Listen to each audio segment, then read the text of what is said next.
Alrighty, Happy New Year, everybody. Here we go again. This is your Committee on Education. Today's date is the 9th of January. And it's about 2:06 in this conference room, which is 329. Today, we have the opportunity to see what the vision and the strategy of the departments are with regards to education. Education is very important. It has nexus to everything.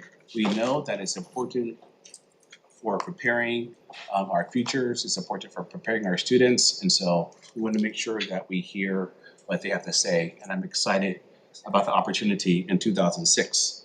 So without further ado, what did I say? 2006. All right, 2026. So without further ado, we will have our first department, which is the Commission on Charter Schools, Charter School Public Commission. Please come up.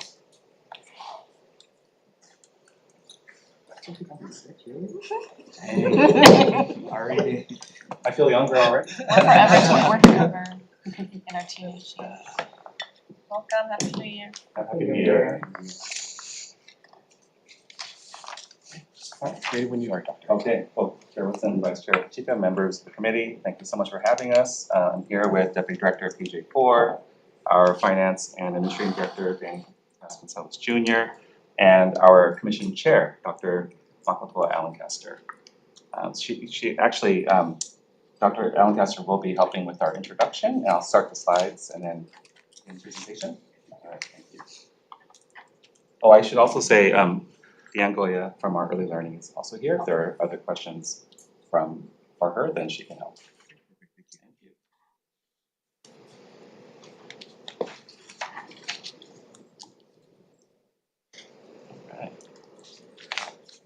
Okay, there we go. Aloha, and thank you for this opportunity to provide some information on our Public Charter School Commission and schools. Basically, the goals of the commission are to authorize, assess, and acclaim a portfolio of high-quality charter schools offering diversity, innovation, and excellence for students and families throughout Hawaii. As you can see in our logo, depicting the uniqueness of Hawaii and the essential educational landscape that we offer children. A foundational olelo no iao au he pau ka iki o ka lau i ka halau ho'okahi recognizes and values the knowledge from many sources. Also, on the bottom of our logo, no na haumana is a critical guide to keep our students at the forefront of all of our efforts. Next slide, please. We currently have 40 public charter schools serving over 13,000 pre-K to 12 students on 5 of our islands.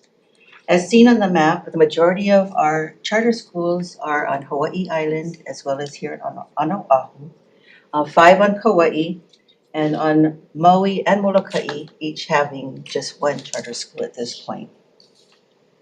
6 of our schools are Kulakaiapuni, Hawaii, offering Hawaiian medium education on all of our islands.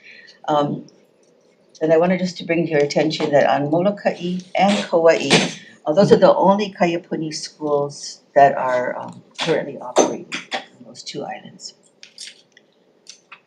Each charter school has a governing board and their contract with the commission, usually for 5-year terms, to operate the schools. We anticipate 13 of our schools are up for renewal and will be applying for renewal this coming month, in fact, January. Also, as depicted here, is that in addition to the mandated Strive High academic performance data, we have also required what we call the Mission Aligned Initiative as a feature to expand what schools and how schools are guiding and developing their instruction and assessment. 14 of our schools have early learning programs with 20 pre-K classrooms in operation, and 35% of those are in Olelo, Hawaii. And those, of course, as you know, and you hear more about it in our presentation, offer access to early learning for ALICE families. Okay, the next slide, please. Just recently, we did a survey of our schools and asking schools how they identify their primary focus of pedagogy, both instruction and assessment. And so this graph gives you an idea of the range of what's being offered in our 40 different schools. The intentional diversity within our portfolio. Some of the defining characteristics that emerged from this survey is that education primarily is designed with and for students. Student learning, student-centered pedagogy is foundational. 75% of our schools employing project-based learning, and over half using experiential and inquiry-driven approaches. Students are being prepared holistically, so beyond the academics as well, with many of our schools having focused on social-emotional learning, emphasizing leadership and identity development. Our schools are developing confident, self-aware individuals who are ready to contribute to our communities. There's a distinctly Hawaiian-based commitment and cultural grounding on practices within almost 70% of our schools. Many are Hawaiian-based, so connecting learning with our place of being, with our ancestral practices. 55% also identify as being Hawaii-focused, and another 50% as Hawaiian culture-centered. Okay, our next slide looks at enrollment growth, and we've seen, as you can see on the left, just this past 5 years, over 7% enrollment growth. More specifically, from school years 2021 and through 2024-25, our school portfolio has approximately grown from 12,000 to over 13,700. So the numbers on the top of that graph show the actual additional student gains. And so you can see the most recent one on the far right, where over 640 students have been enrolled in charter schools, indicating over a 5% growth. And that represents really our strongest single year growth in recent history. So our educational continuum being pre-K to 12, where 30% of our schools are now offering pre-K programs and giving families access to high quality early learning grounded in these same types of innovative practices. At the other end of the continuum, over half of our schools are offering college prep and including early college opportunities to ensure our students are graduating and prepared for higher education if that's their pathway forward. As indicated in the graph, many of our schools may be represented a number of times in different approaches, both in instruction and in assessment. And so overall, and this is, I'll be passing it on to Ed to look at some of the specific data, but our schools are offering unique and innovative, distinctive practices, and not just being alternatives to traditional public education, but really pioneering unique approaches that are community-based and really community-driven. Thank you. Thank you so much. And Dr. Lancaster is no stranger to the charter movement. She was actually a founder of Kekula'o Samuel M. Kamakau, Kaneohe, one of the 6 Hawaiian immersion language schools that she had mentioned. In fact, our commissioners that serve on the board, we have 9, over half do have charter school leadership experience and are now in different capacities of higher education to leading nonprofits. So we have very good leadership helping us along the way. So as Dr. Lancaster mentioned, the enrollment growth, this is just more of a breakdown of the major ethnicities that are where our students identify as, and as well as the student population. So very similar to the department schools other than English learners. And then on the left side, regarding major ethnicities, again, a higher population of Native Hawaiian students. So accessing all of the culture and language opportunities. So that is kind of a breakdown of what our students, the breakdown throughout the state. In terms of the academic performance framework, there are 3 that our schools perform on, and under the academic performance framework, this is considered indicator 2, and it is around smarter balance or strat high data that schools also participate in. The dark blue show where schools were meeting the state averages. The light blue would be the approaching, and the orange would be where they are also approaching. So as you can see, there's quite a spread. We also want to know we do have some schools that, because of their size, that data is suppressed and or they did not participate in the state testing. So we'll go into more of that when we get to some of the breakout data. But one of the things we want to really point out is this is one point in time, and we're more interested in their growth and where our students have been showing their proficiency. And so this is where we look at school growth. This is school level outcomes. And what we are excited to share is that 29 out of the 31 schools in language arts met or exceeded that benchmark for growth. And these are a really important indicator for the schools because, you know, we like all public schools, all schools in general, we receive students where they are, and we want to year by year add to their growth. And so we saw very steady growth from last year to moving into this year. I mentioned language arts. In math, 87% of those schools were meeting or exceeding that growth benchmark. I do point out that we did not count the Kai'eo schools because that data was not available. So that's why it's out of 31 charter schools, just for you to know.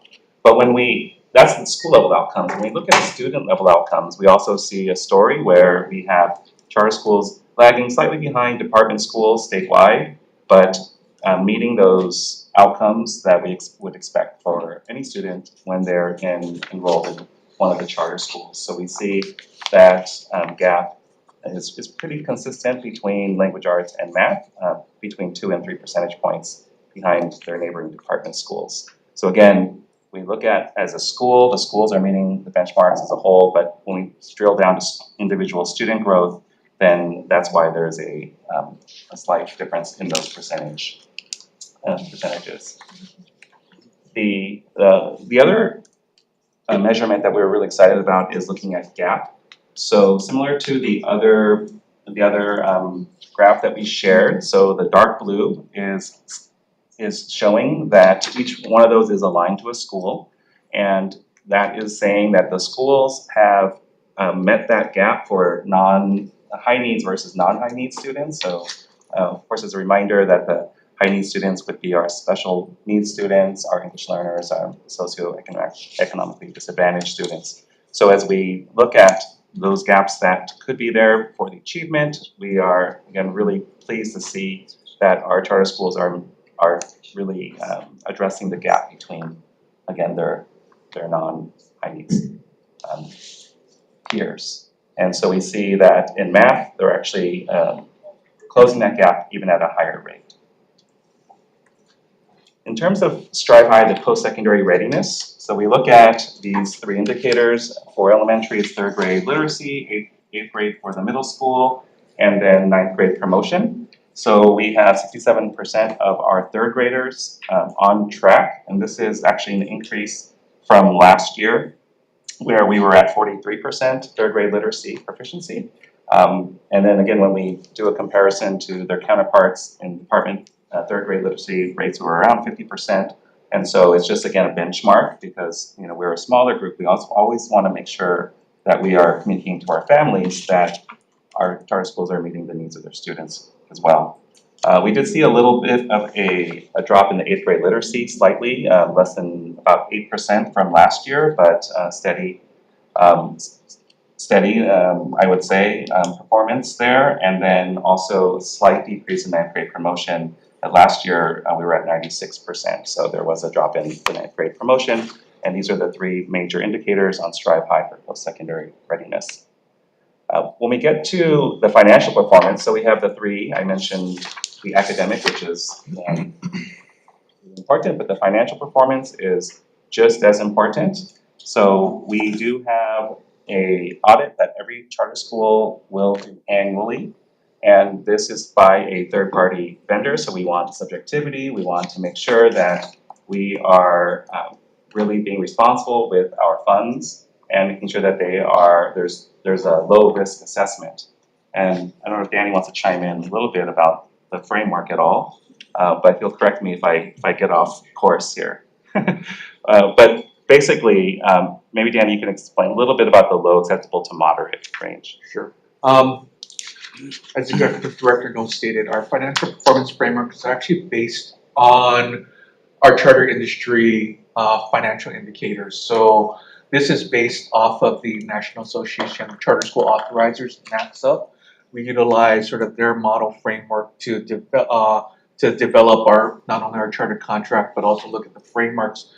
Where we do differ slightly is that their framework is sort of on a meets, does not meet basis. When we're looking at finances, we actually the commission determined that risk is a more appropriate measurement for finances and for fiscal matters. So we did adapt our financial performance framework to a risk assessment model. So these are the results that you see in the slide right now, where it is the majority of our schools are in the low to acceptable area, meaning they are on the lower end of financial risk, with one school as a moderate.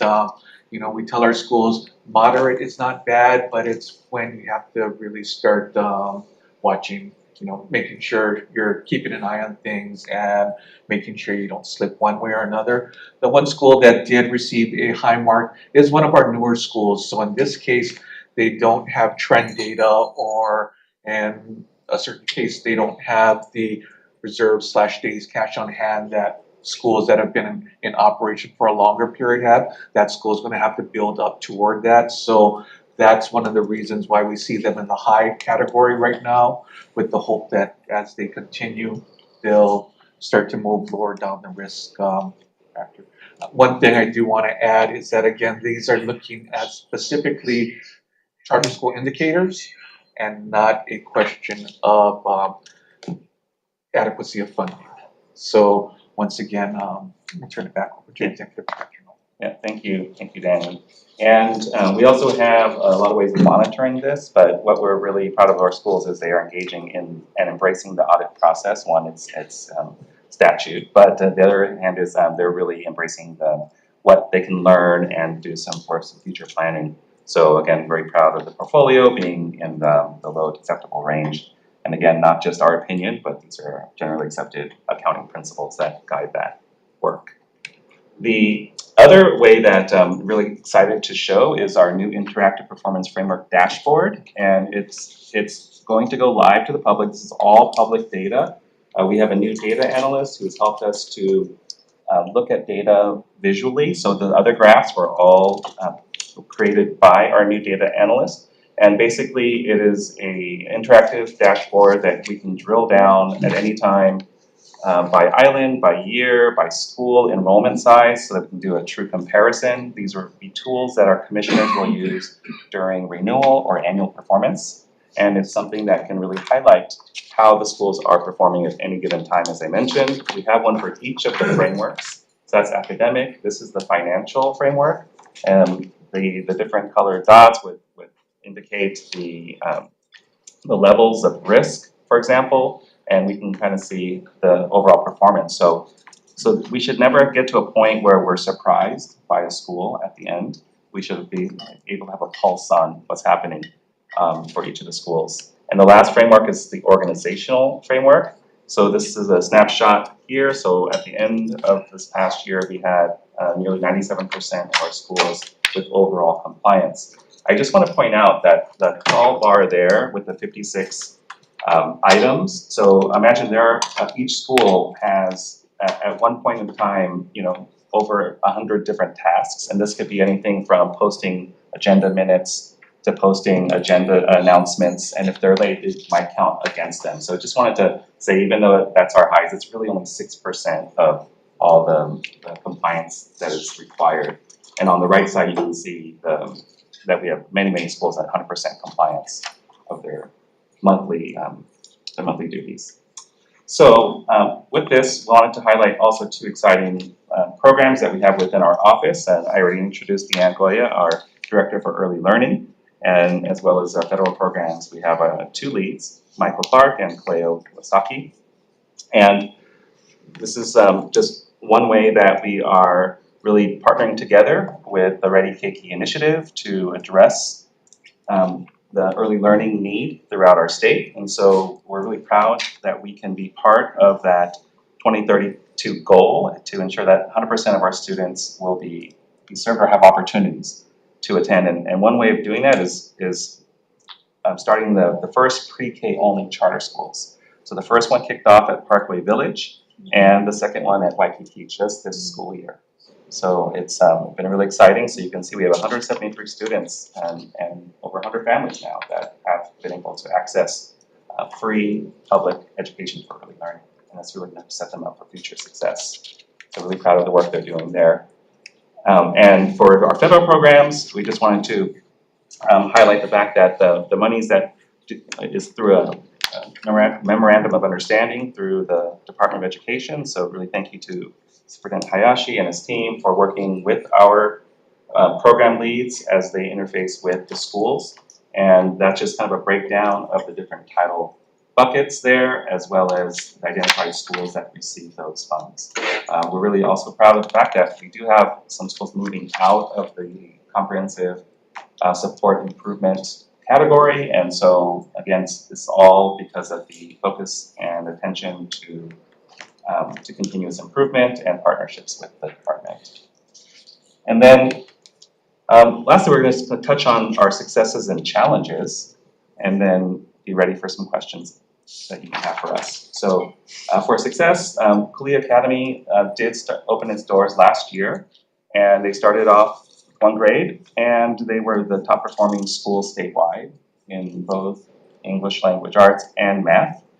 They did not take the science one yet, but based on their trajectory, we are expecting great performance from them again. So really congratulations to Kulia Academy and their team.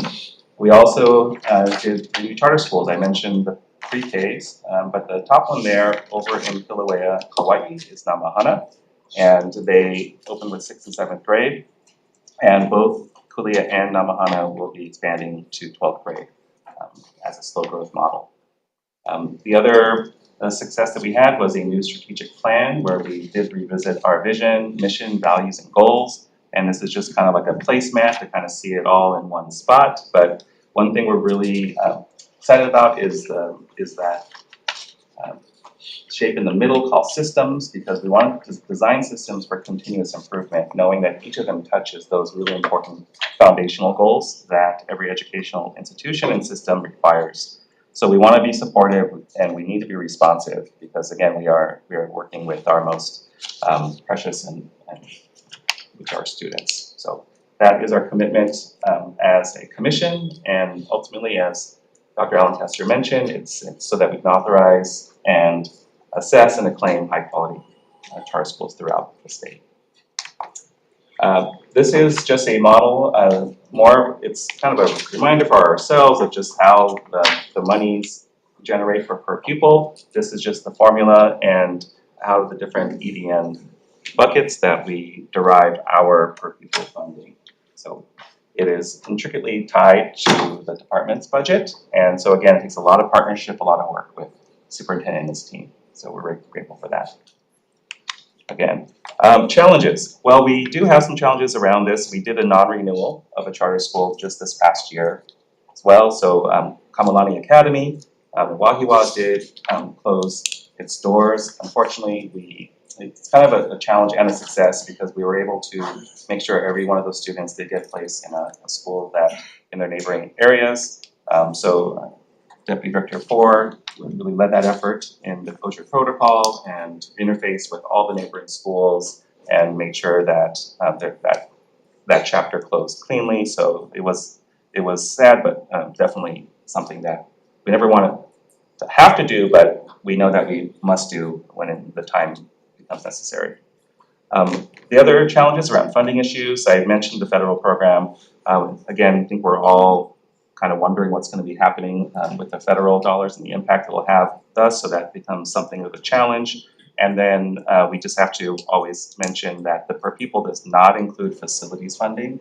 And so even though the per pupil has been going up year by year, it does not adequately address our facilities issues. And so I just wanted to, of course I don't need to tell you about this, but I just wanted to make sure it's always something we think about in the office. And then the last one that's proving to be a challenge is around the collective bargaining, and this is more just because of the funding mechanism between EDN 600 and EDN 612, and this is something that we did bring up at last year's info briefing. And lastly, again, a mahalo to our commissioners. Like our Board of Education, they are volunteer positions, and but we have such great capacity. And so we have 9 commissioners strong, and we are, again, very grateful for their service and their leadership and guidance. And with that, we will say thank you and questions. Thank you, Dr. No. We're gonna continue and then we're gonna take questions at the end. Great. Thank you so much. Thank you. All right. Next, we have the Executive Office of Early Learning.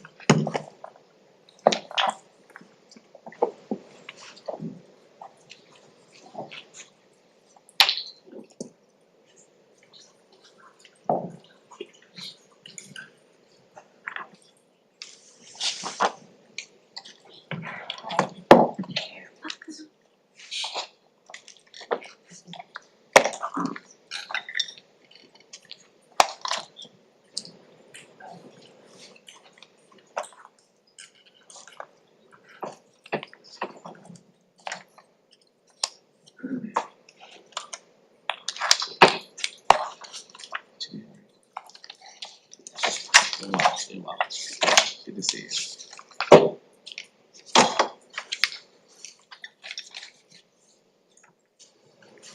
Great, when you are. Hi, Happy New Year, everyone. Here. I'm Yuko Adikokras, Director of the Executive Office on Early Learning. I'm here today with my teammates, Jennifer Chow, our Government Affairs Specialist, and Kelly Benoit, our Business Management Officer.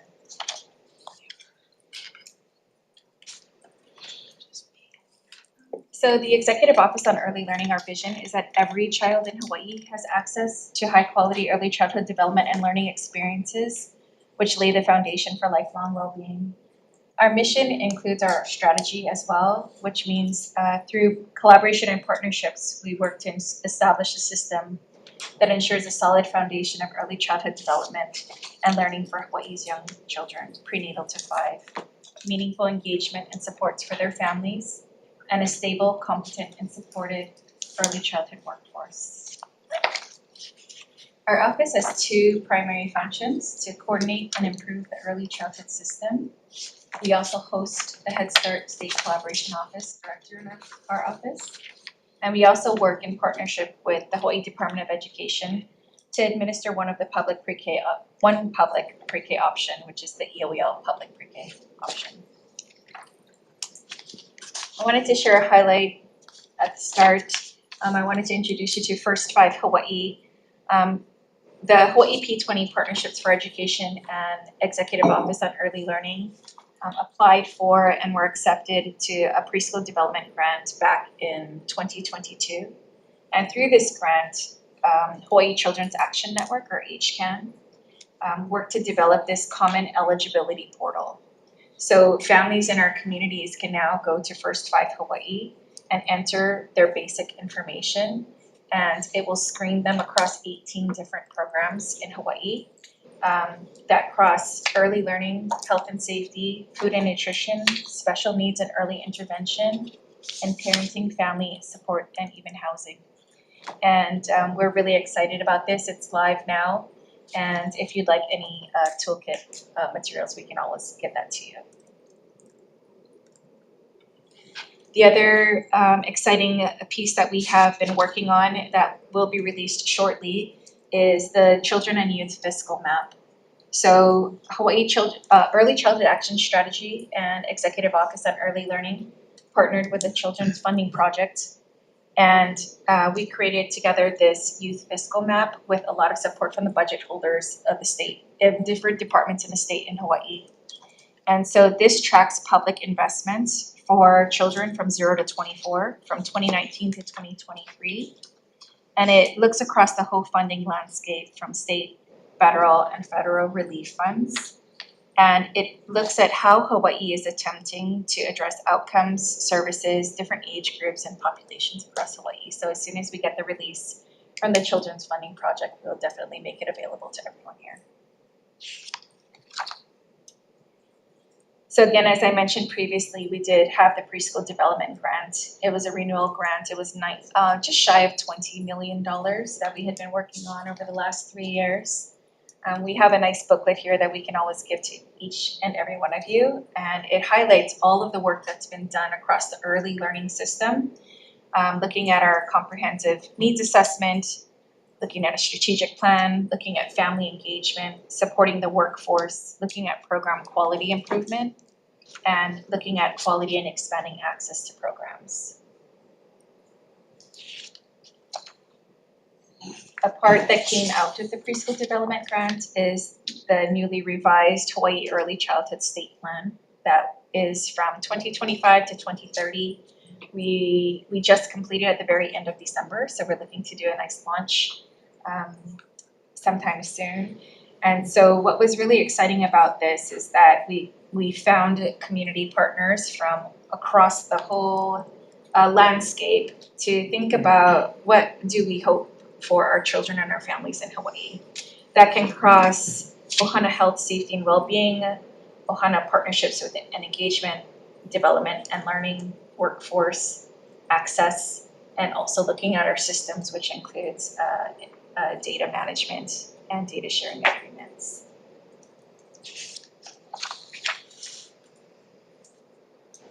Through the preschool development grant, but also in conjunction with other initiatives, we have conducted a lot of community engagement and outreach. For the state plan, we did have 296 responses that came across every single island. And so we're really excited about that. And when we go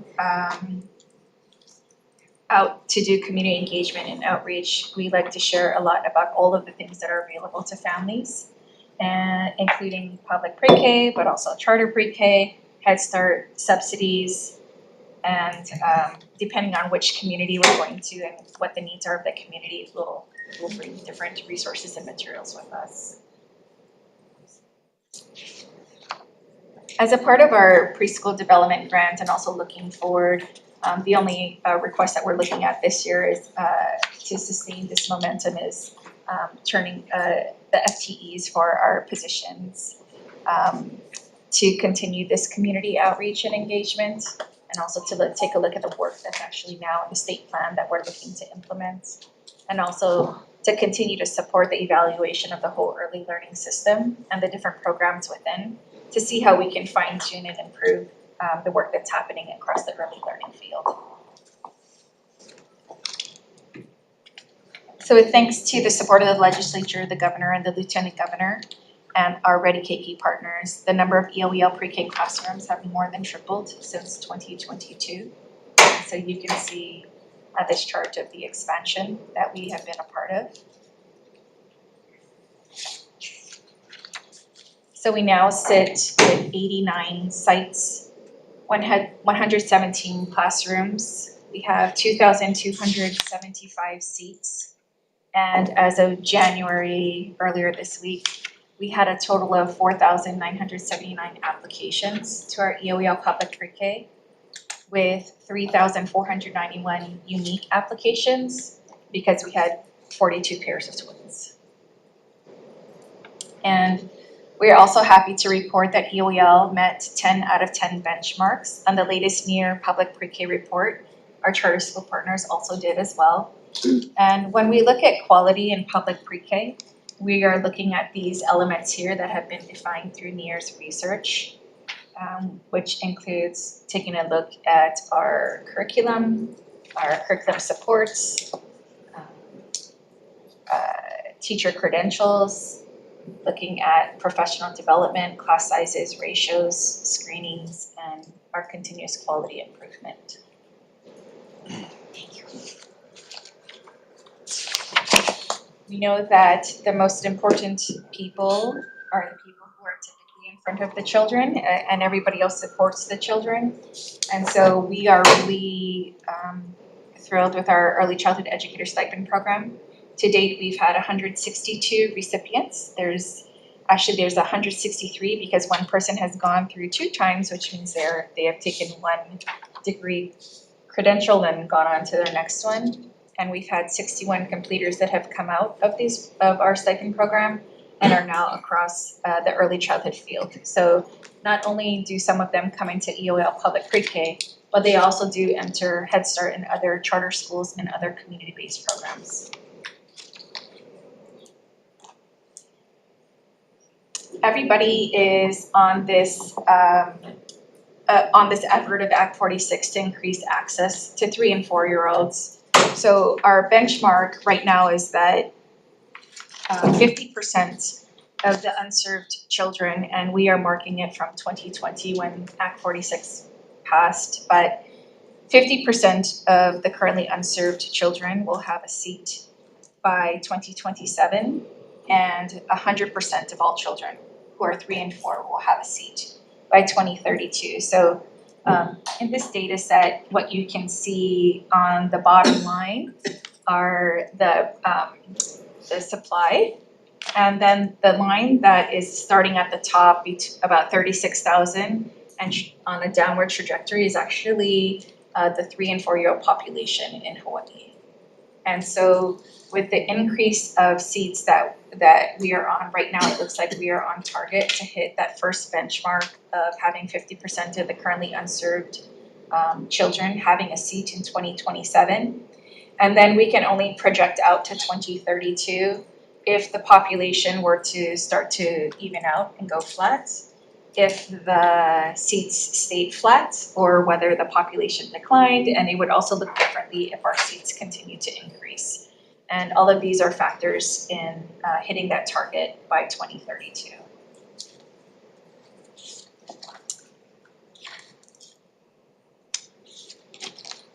And then now looking out to the future, one thing that we're really excited about is that EOEL for the first time set up our EIN with the support of the Department of Education, and we applied for a new PDGB-5 1-year grant.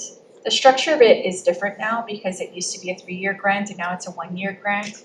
So we're really excited that we were one of 23 states that were selected. There were 34, I believe, states that might have applied and we were selected. So we're really excited about this.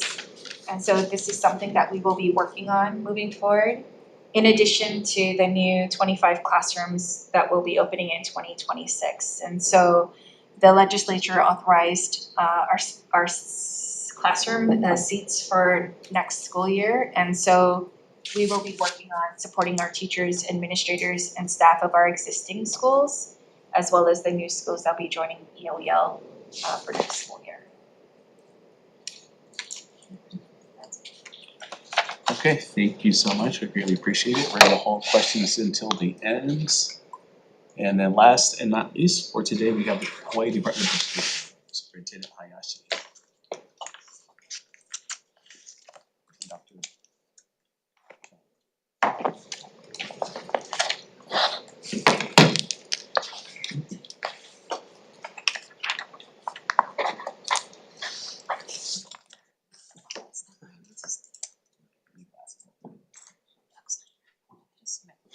Good afternoon, Chair Woodson, Vice Chair LaChica, members of the committee.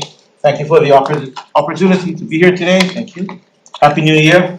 Thank you. I'm joined by Deputy Superintendents for Academics, Heidi Armstrong, as well as Operations, Jesse Suki, and Strategy and Administration, Dr. Tammy Otomari-chan. I will share updates across the areas that you've asked for. Our focus today is to give you a clear picture of where things stand, what progress we're seeing, and what their challenges remain. The Department of Education's kuleana. is straightforward, preparing our young people for their future and for the future of our state. At the end of the day, our core mission is to educate. We recognize that during the legislative session, there are many questions about operations. Those discussions matter. We take our responsibility seriously as the state's second largest employer and as a significant part of the state's budget. At the time, it's important to remember that our operations and our workforce exist to support students, their learning, their growth, and their success. As requested by this committee, today we'll provide updates on the specific topics you asked for, along with an overview of the department's supplemental budget request.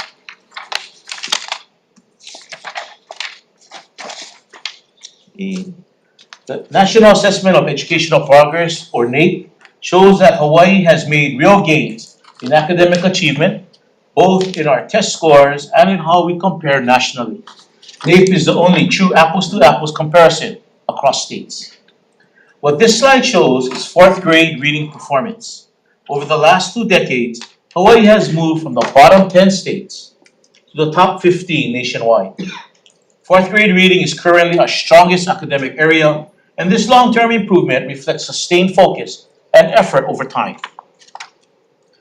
We're also showing, next slide, thank you. We're also showing NAEP results for 8th grade math, which is our most challenged academic subject area. Even so, when you look over the past 2 decades, Hawaii has made meaningful progress. We've moved from the bottom 10 states to statistically at the national average for 8th grade math. While math remains an area where we need continued improvement, this long-term trend shows forward movement and gives us a solid foundation to build on. Shifting from the long-term view to more recent performance, our schools have shown real resilience in recovering from pandemic learning loss after COVID. This slide looks at changes between 2019 and 2024. Nationally, fourth grade reading is still down about 5 points below pre-pandemic levels, and many states remain below where they were in 2019. Hawaii, however, shown in orange, is amongst a smaller group of states that are nearing or have returned to pre-pandemic achievement levels in fourth grade reading. That said, academic recovery is not our end goal. Our goal is that for every student to make progress every year, regardless of where they start. But recovery from the pandemic is an important milestone, and Hawaii is on track to reach it. Math was more significantly impacted by the pandemic than reading, and 8th grade math shows just how challenging academic recovery has been nationwide. Nearly every state saw steep declines, and many are still working to regain lost ground. Even in this context, Hawaii continues to be amongst the leading states in returning to pre-pandemic levels of achievement in 8th grade math as measured by NAEP. This reinforces while math remains our most challenging area, our recovery efforts are moving in the right direction. The progress we're seeing in NAEP is also reflected in our own state assessment results. Hawaii, along with about a dozen other states, administers the Smarter Balance Assessment. These results show that Hawaii is nearing academic recovery.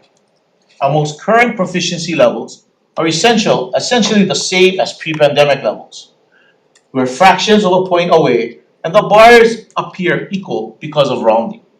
What's important to note is that many other states are still struggling to return to pre-pandemic proficiency, including some that historically performed higher than Hawaii. In addition, when we compare ourselves to other states using the same assessment, Hawaii performs very well. We have the highest proficiency levels in language arts and the third highest in mathematics. These test scores are only one of several measurements we use to monitor progress and guide our work. But they also provide important information for us as a system, for the state, and for our families about whether students are on track for college and career readiness. The gains reflected on the last few slides are the results of consistent effort by our teachers, principals, and school teams who keep students learning under very challenging conditions. I'm proud of the work of our schools. The recovery and the gains that we've made reflect the hard work, care and professionalism that I see when I visit schools. I also want to thank the legislature and the Board of Education for your support over the long term. Your investments enable the student learning that is evident in these results. I'd like to turn things over to Deputy Superintendent for Operations, Jesse Suki, to share the next set of slides. Good afternoon, Chair Woodson, Vice Chair Lachipa, and members. Thank you for the opportunity. On the next slide, before getting into menu changes, it's important to understand the scale of our student meals operation. Hawaiʻi Public Schools serve more than 100,000 student meals daily, making us one of the largest institutional food purchasers in the state. We continue to collaborate with local vendors statewide to establish the use of fresh, local produce in school cafeterias on a regular basis. We are redesigning the menu to focus on scratch cooking, local foods, and student choice, which we expect will increase participation. Increased participation matters because it directly increases federal meal reimbursements, improving the financial stability of the program. Beginning school year 26-27, all students will be offered 2 entree options daily. In school year 27-28, schools served by the new regional kitchen in Central Oahu will offer 2 entree options plus a daily salad bar. The department's role is to purchase more local commodities at scale consistent with federal procurement rules. That requires multi-agency coordination, working with agriculture, economic development, and higher education partners to map supply, volumes, and seasonality so DOE can reliably purchase local products. On the next slide, student meals. To support the new menu, we're investing in system-wide staff training. A school food service branch training coordinator now oversees onboarding, skill building, and annual training for all food service staff, including regional kitchens. District supervisors continue to monitor implementation and provide on-site operational support. We're partnering with the Culinary Institute of America for intensive training. 24 participants per cohort, 5 cohorts total, each completing a 5-day training. A dedicated sous chef position will sit under the regional kitchen manager to support consistency, quality control, and mentoring. The Wahiawa Regional Kitchen is a cornerstone of our long-term food service strategy. A groundbreaking event is scheduled for January 29th, 2026. Renovations for the initial 4 finished kitchens are included in the board-approved and governor's budget. Phase 2 design is still being refined. Construction is funded with a projected opening in June 2029. Phase 1 operations include 26 full-time equivalent staff, all included in the board and governor's budgets. These positions cover analytics, program specialists, food service management, maintenance, labor, and custodial support to ensure safe and reliable operations. Phase 2 is projected to require approximately 20 additional FTEs as capacity expands.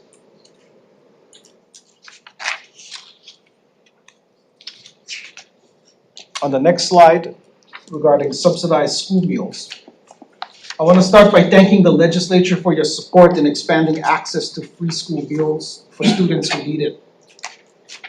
In the current school year, 25-26, students who qualify for reduced price meals are now able to eat for free.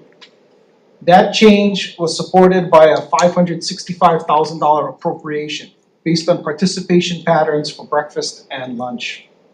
In the upcoming school year, 26-27, eligibility will expand further to include students from ALICE households. That's up to 300% of the federal poverty level. That expansion is supported by a $2.8 million appropriation and is expected to serve about 12,000 additional students. We're already seeing the impact. As of December 30, just over 10,400 students qualify for reduced price meals. which is a 1.5% increase from last year. Compared to the same time last year, we've served more than 21,000 additional breakfasts and more than 21,000 additional lunches. Based on participation patterns, this tells us two important things. More eligible students are applying, and students who previously qualified but did not participate are now eating school meals. That's exactly the outcome this effort was designed to achieve. On the next slide, student transportation. I'll shift now to student transportation. This section provides an update on our transportation operations, current workforce conditions, and the alternative options we're using to maintain access for students statewide.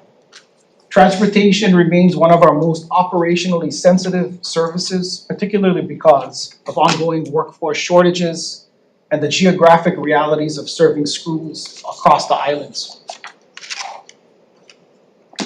On this slide, student transportation update, school buses. I want to start with the overall picture. All bus routes that were in service at the end of last year are being served this school year. I want to thank Representative La Chica for legislation that extended flexibility through the emergency proclamation. That flexibility has been critical in allowing the department and our contractors to continue adapting to ongoing workforce shortages. In practice, since the start of the school year, about 14 routes that were scheduled to open or were initially operating have been merged with existing routes or temporarily suspended. These decisions were driven by driver availability and low ridership, with the goal of maximizing bus utilization, not reducing student access. It is important to clarify that our bus contracts are based on drivers and vehicle assets, not on individual routes. Ideally, one bus serves one route, but depending on geography, a single bus may complete multiple runs. In rural areas, distance often limits service to a single run. We continue to see daily callouts and workforce instability across all contractors. When routes are combined, students are still transported, but pickup and drop-off times may shift. On the next slide, student transportation participation. This slide shows student participation across all transportation options compared to total student enrollment. The baseline here is just under 152,000 students, including both regular and special education. What you see is how students are distributed across department-provided transportation, including regular education bus service, special education curb-to-curb service, and the Express County Bus Pass program, as well as carpool options and students who do not use department transportation at all. The key takeaways is that most students do not rely on the school bus service. That reality underscores why alternative transportation options are a critical part of our overall strategy to maintain access for students statewide. On the next slide, workforce shortages affect availability of routes. This slide compares the number of drivers required under contract with the number of drivers actually available. What it shows is a steady decline in available drivers since 2018. This reflects a national shortage of commercial driver's license holders, which is affecting school districts across the country. Our current bus contracts come from RFP D220005. Is a 7-year contract, which was the department's first statewide procurement for student transportation services. These contracts are service-based and aligned to school complex areas rather than contracted route by route to allow for flexibility. Statewide, there are 18 active school bus contracts, 2 on Kauai, 5 on Maui, 8 on Oahu, 3 on Hawaiʻi Island, and 2 on Molokai. Molokai contracts were handled separately due to its unique geography and resource constraints.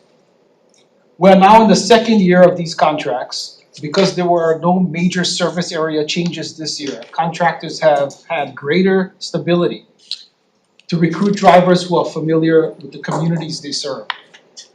In terms of service delivery, special education transportation is always prioritized.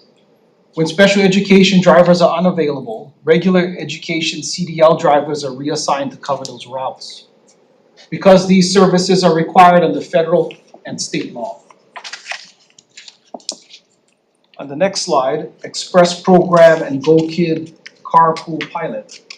To supplement school bus service, the department continues to expand alternative transportation options for students. These options are especially important given ongoing workforce constraints. One of those options is the Express Program, which provides low-cost county bus rides for students. Statewide participation now exceeds 6,900 students, with the largest concentration on Oahu. Participation on Kauai currently includes 122 students. Participation on Maui and Hawaii Island is not reflected here because those county systems are fare-free. 88% of the Express participants are high school students, and the program was expanded to middle school students this year. Leeward Oahu students continue to show the highest participation. We're also piloting a free carpool option for families through the Go Kid program.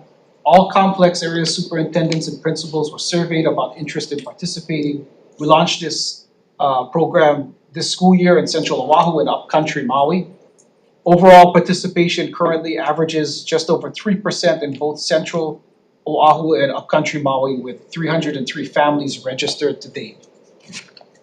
Based on early results, Student Transportation Services Branch is preparing a request for proposals to extend the carpool program into the next school year with an anticipated publication in February.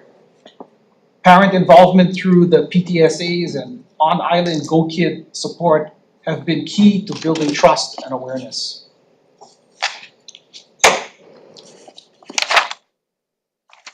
Sorry, I have more.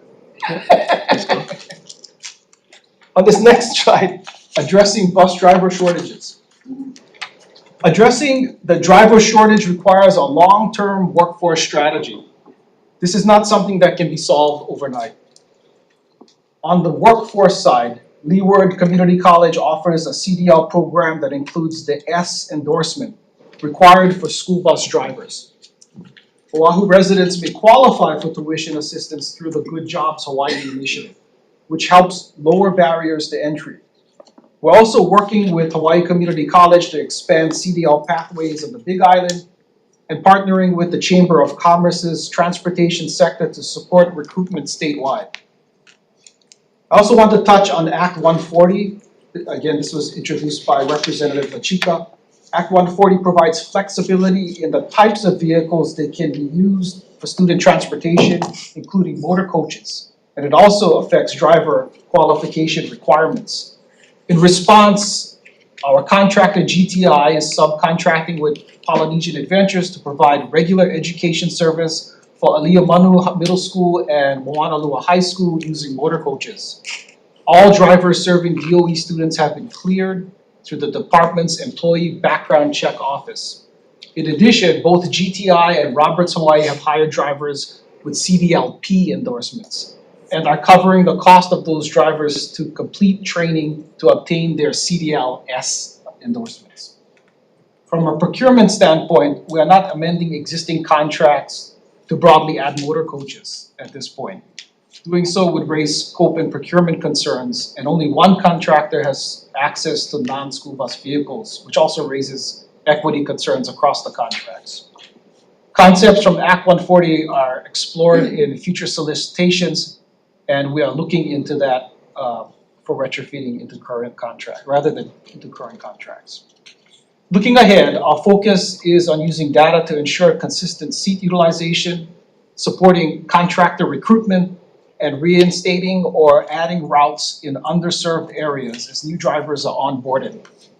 Route decisions are made collaboratively with students once drivers complete training.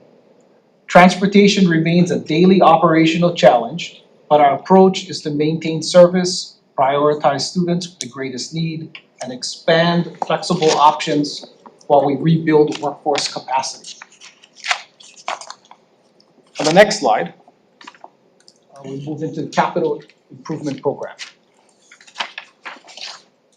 This section provides an update on how previously appropriated school construction funds are being used across the state.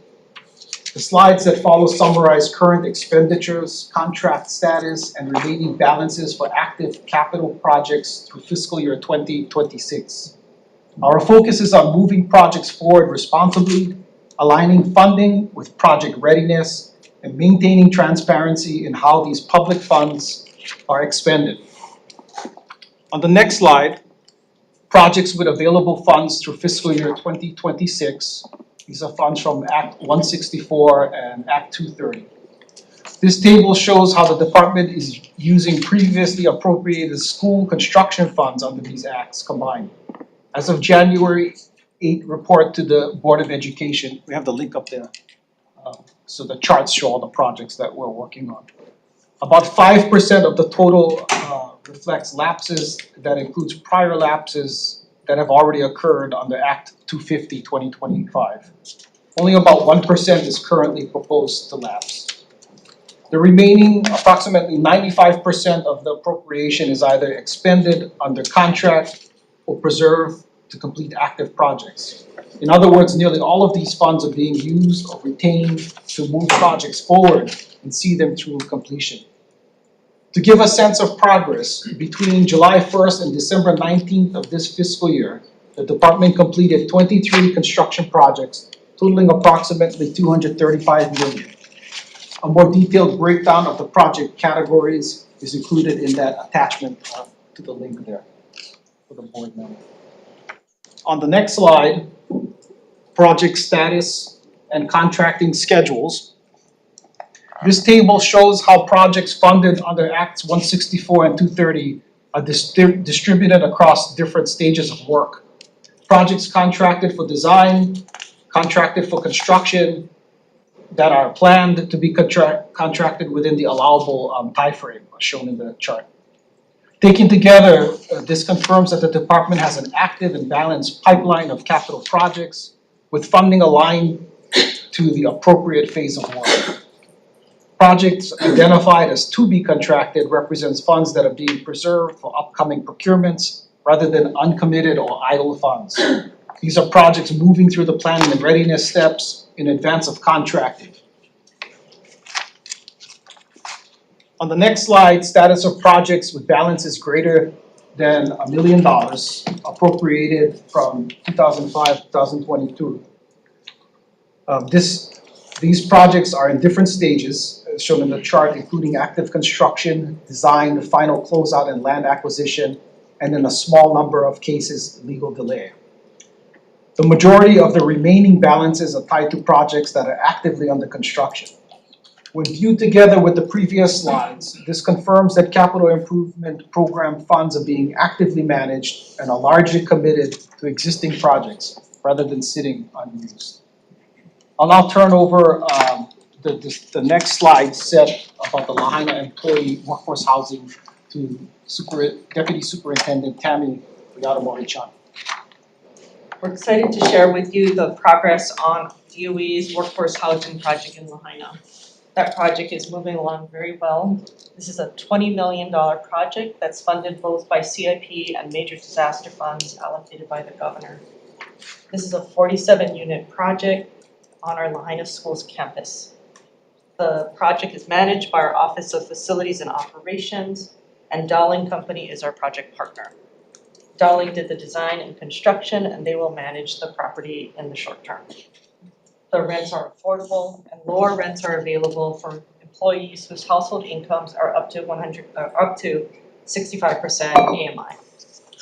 The project started in May of 2025, and move-in is scheduled for March 16. The project is a response to wildfire recovery for both those who are to support our employees who are rebuilding their homes after the wildfire, and also to address housing shortages in the Lahaina area that were exacerbated because of the loss of housing in the area. And the March opening is just in time as our employees are now learning that FEMA housing support is ending soon.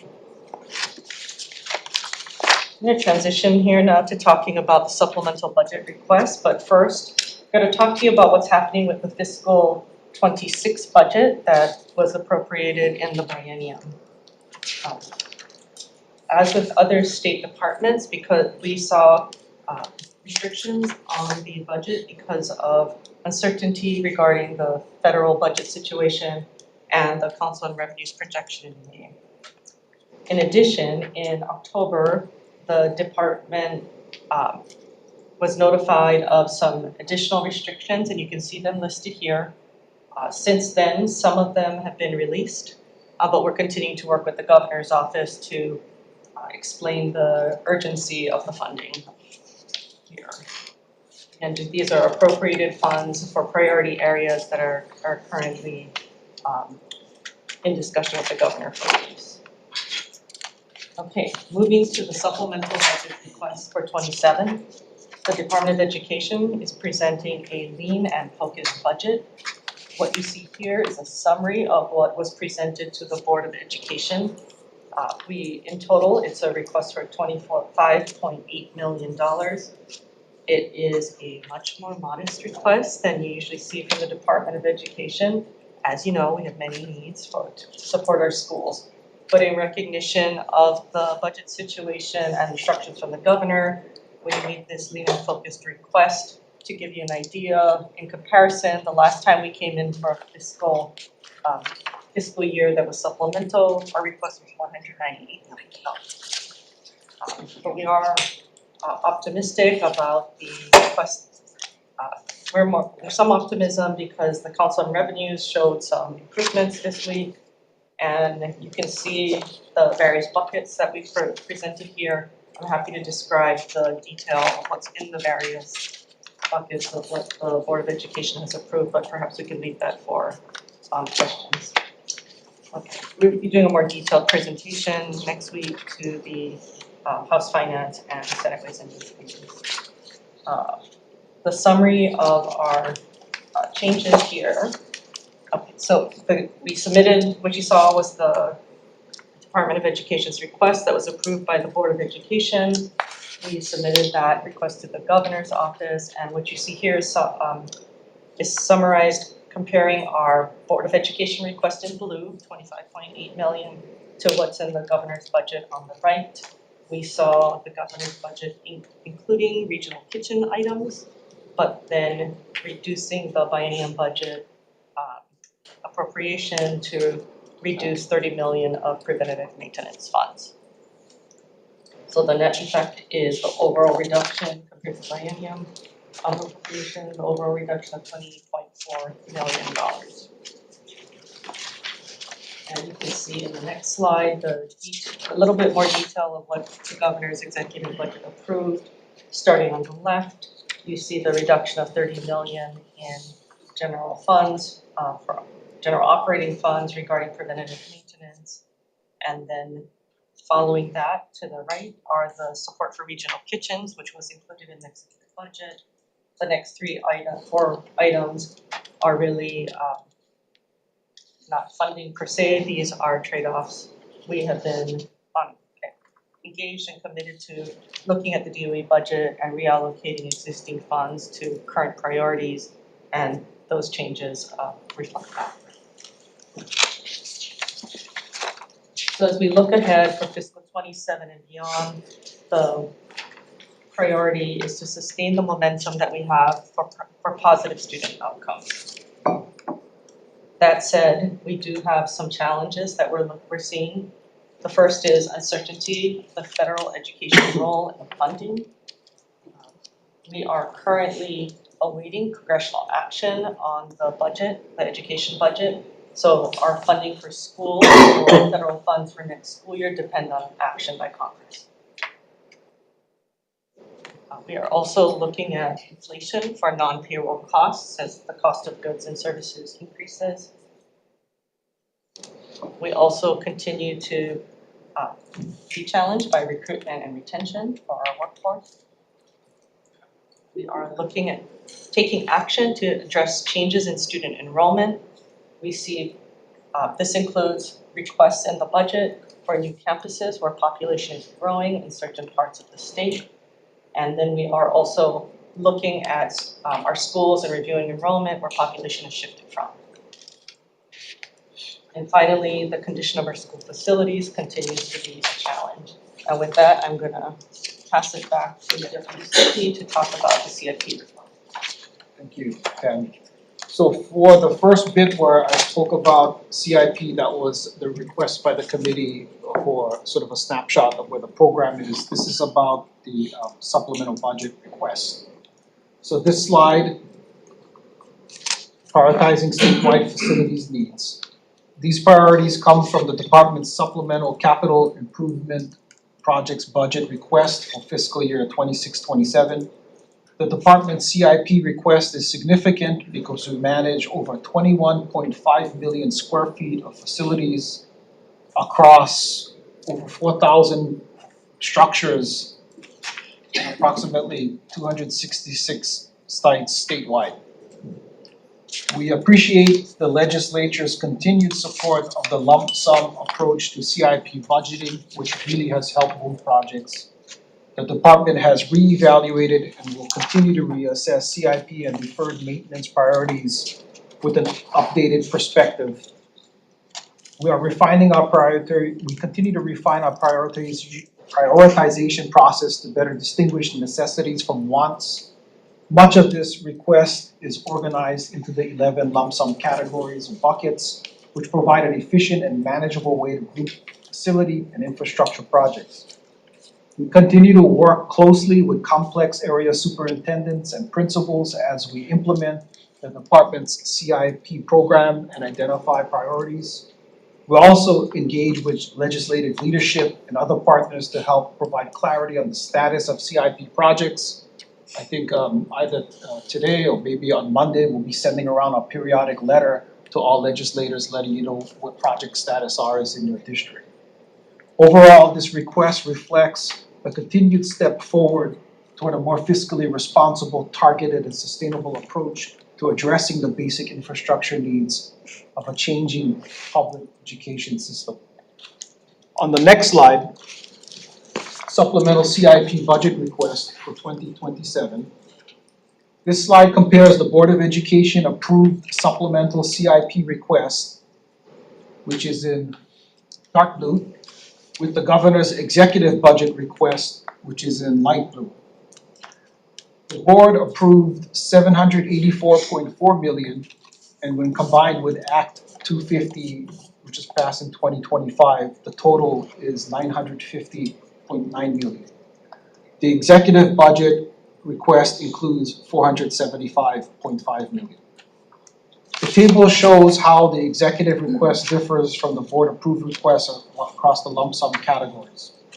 These differences reflect reductions across multiple categories, including deferred maintenance, health and safety, compliance, capacity, structural facilities, support facilities, project completion, telecommunications, temporary facilities, planning, design, and land acquisition.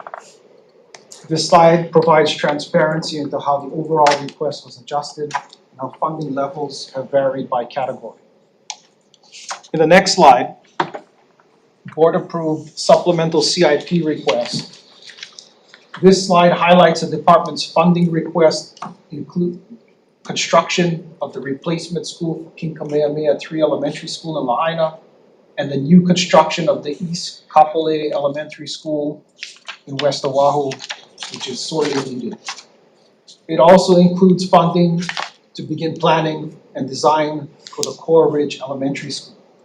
These requests reflect the department's focus on addressing critical facility needs and future capacity through the CIP process. Together, these slides show how the department is prioritizing statewide facility needs using structured, transparent, and a sustainable approach to capital planning. On Tuesday, I was fortunate to attend Mokapu Elementary School, Marine Corps Base Hawaiʻi.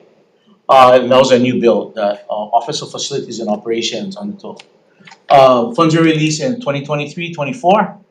It's January 26. School's built.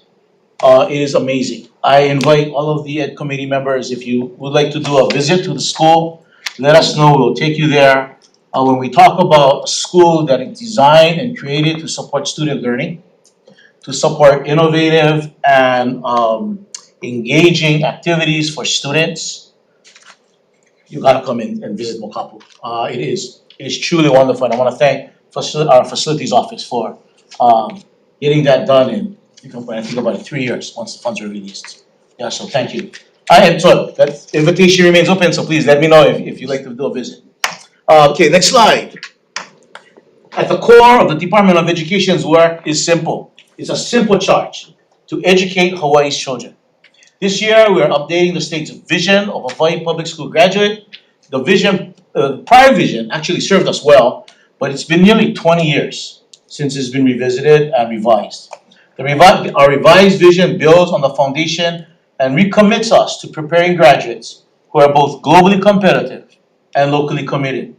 That emphasis on being locally committed truly matters. The future of Hawaii depends on young people seeing a future for themselves here in Hawaii, in our communities, our workforce, and our civic life.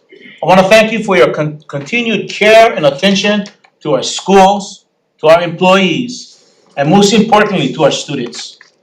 The partnership between the legislature and the department in policy, in resources, and in shared responsibility is essential to student success.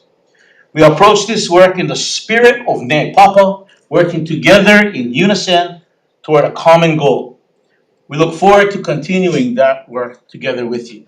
Mahalo very much, and thank you for the opportunity to share. Thank you. Okay, thank you, Superintendent and team. Members, we're gonna take a 5-minute break and then we'll bring back Charter School Commission for questions. Thank you.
Reconvening the Education Committee informational briefing. Today's date is the 9th of January. Okay, we are reconvening for questions. First up, we have Charter School Commission. Members' questions for the Charter School Commission.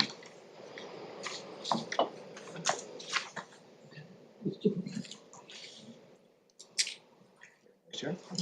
Thank you so much for your presentation today. My question is on, first, thank you for sharing that the enrollment projection, the current enrollment has, increased incredibly over the last 5 years. How does the commission determine or project, the trend in growth, and how do you plan for what type of public charter schools, where do they need to be open, like looking at the need versus current capacity? Yeah, thanks for the question, Vice Chair. So we do have, per statute, our annual application process. So we're currently in the middle of it right now. And so we don't have what I will say a strategic authorizing, which is a term that is used in other parts of the nation, where they will look at certain regions and they will say, we are accepting applications for this type of school perhaps in this area.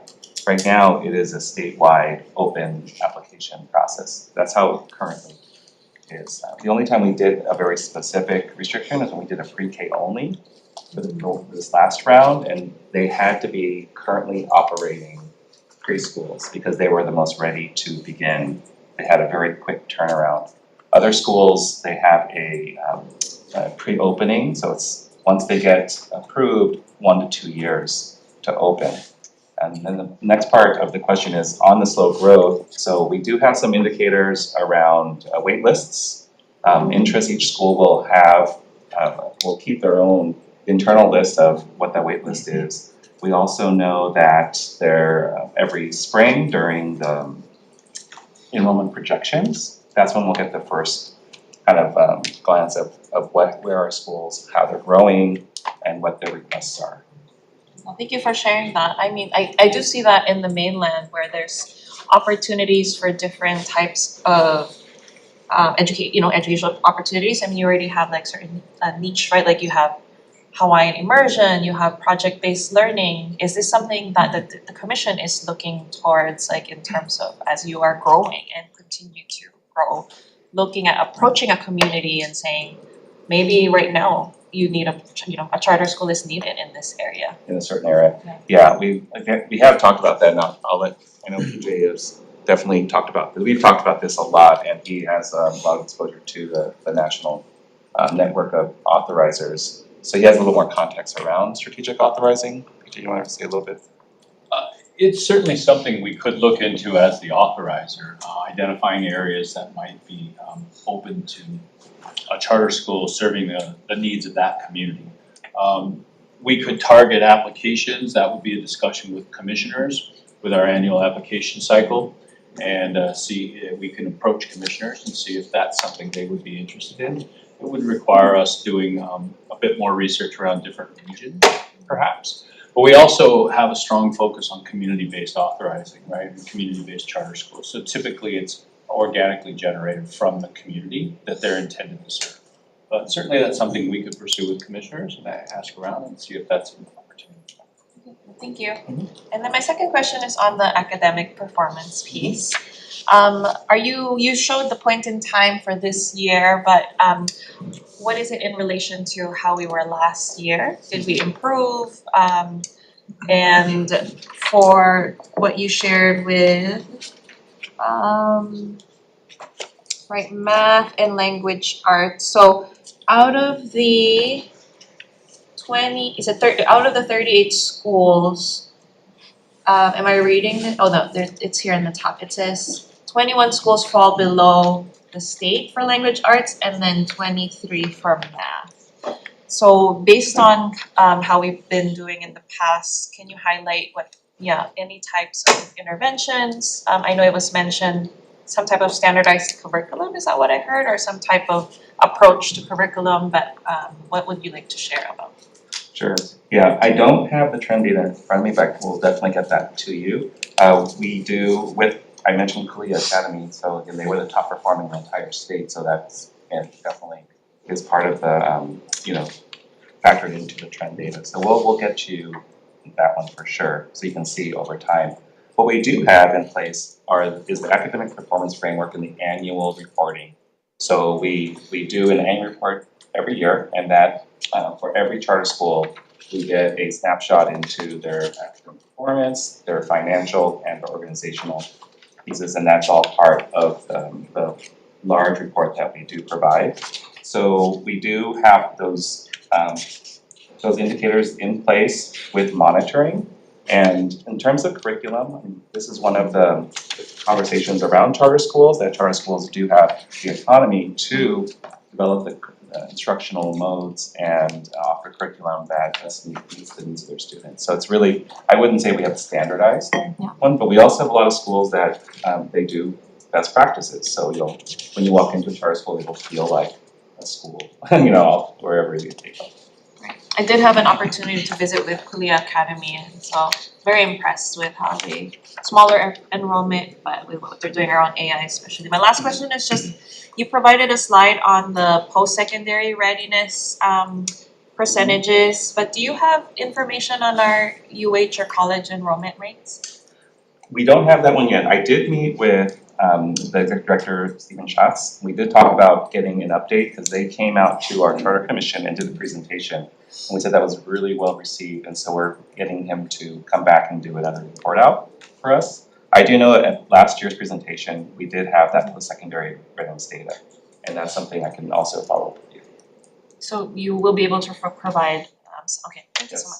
Thank you, Chair. Could I just add on to that, the post-secondary? Many of our charter schools have taken it upon themselves to offer early college. They're not funded for that, but really feel it's important.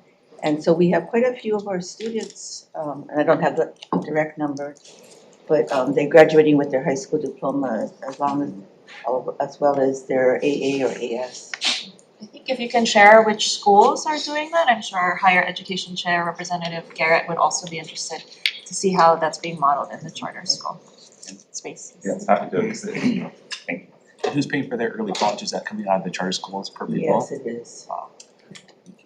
And also families, or sometimes they'll subsidize, but yeah, they're trying to give every student the opportunity. So a lot of creative ways of trying to meet that need. There's any other questions for the charter school commission? Okay, go ahead. Ladies first. Go ahead.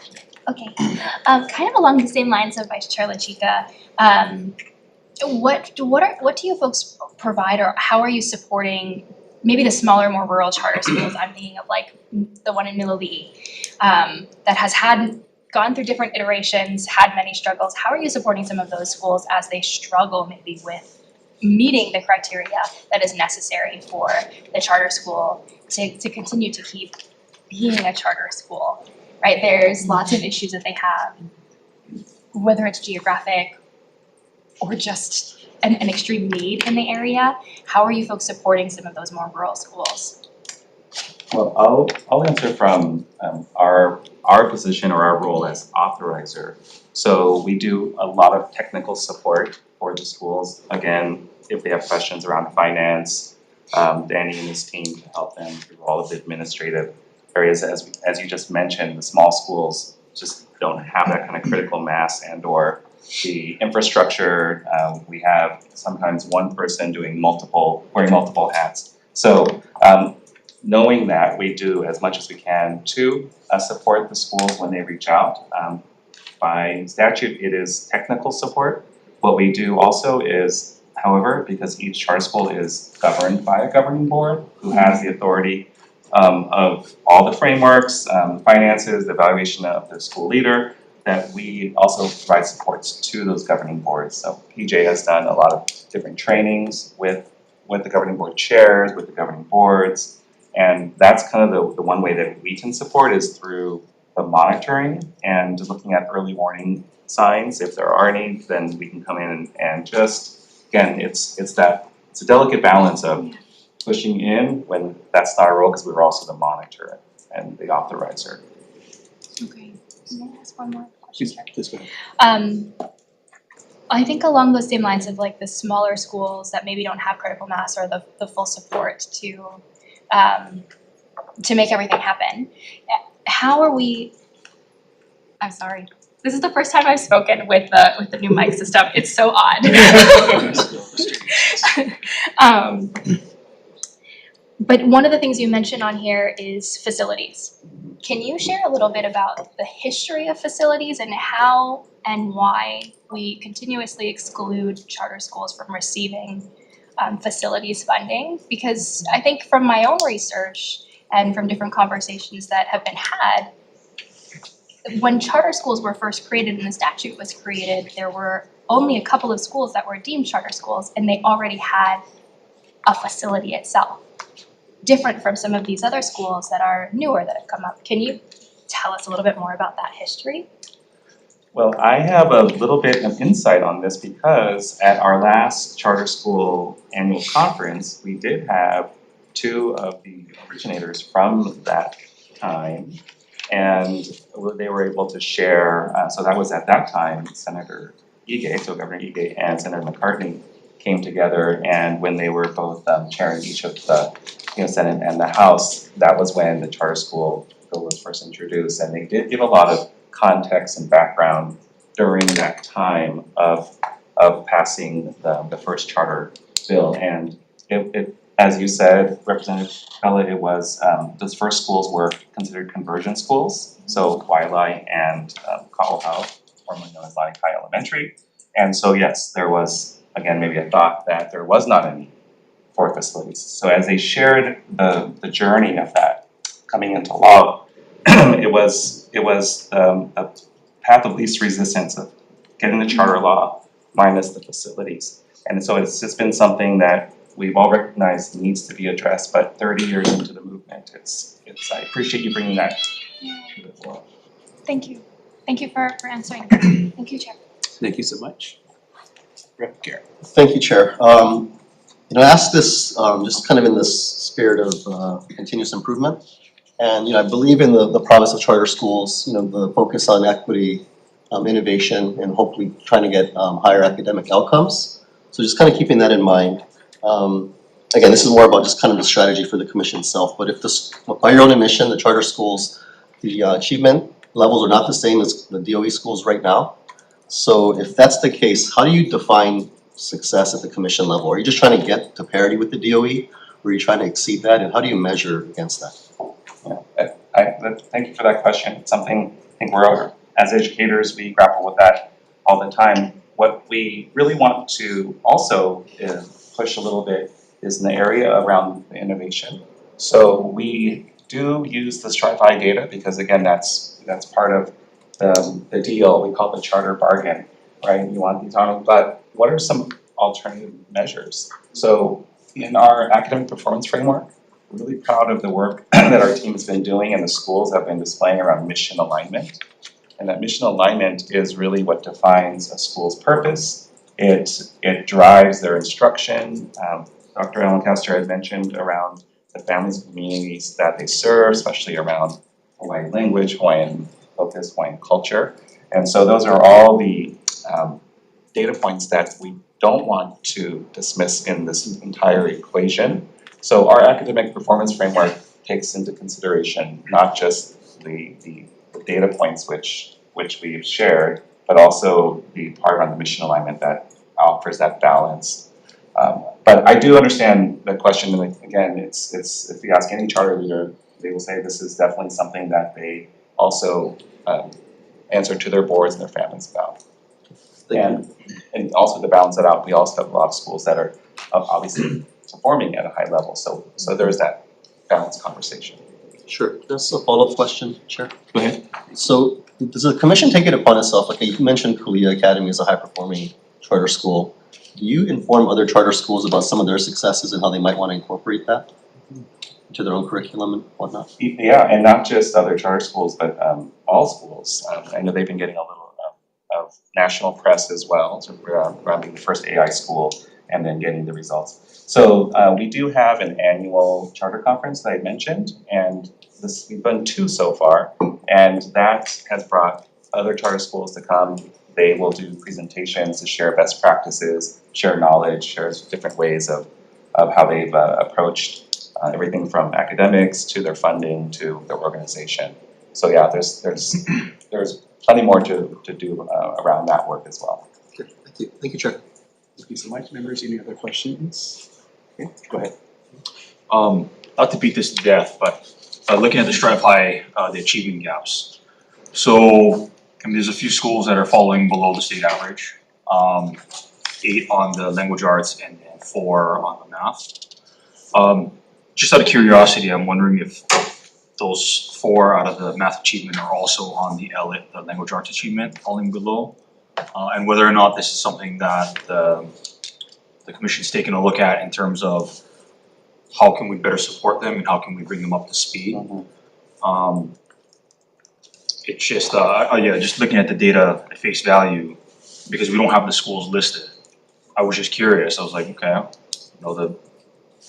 I wonder how many of these schools are falling below average in both. And then what we're doing to better support them, identifying the barriers or the struggles that they're facing to be able to get them up to, clearly academy level. It kind of screams out to me a little bit. Yeah. Do you guys have any information on that? I don't have the specific names of the schools on me right now. I do know that it's not always consistent. We have some schools that are actually stronger in math and maybe not as much as in ELA. The story we wanted to really tell on that slide is to show that the gap is being addressed and I think in impressive numbers. But what we can do is get you the information of those schools.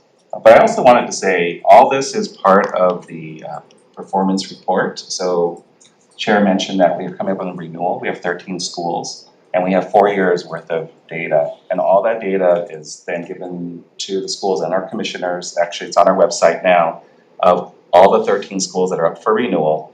And we look at the performance over time. So all of those data points are considered into the whole renewal of each of the charter school contracts.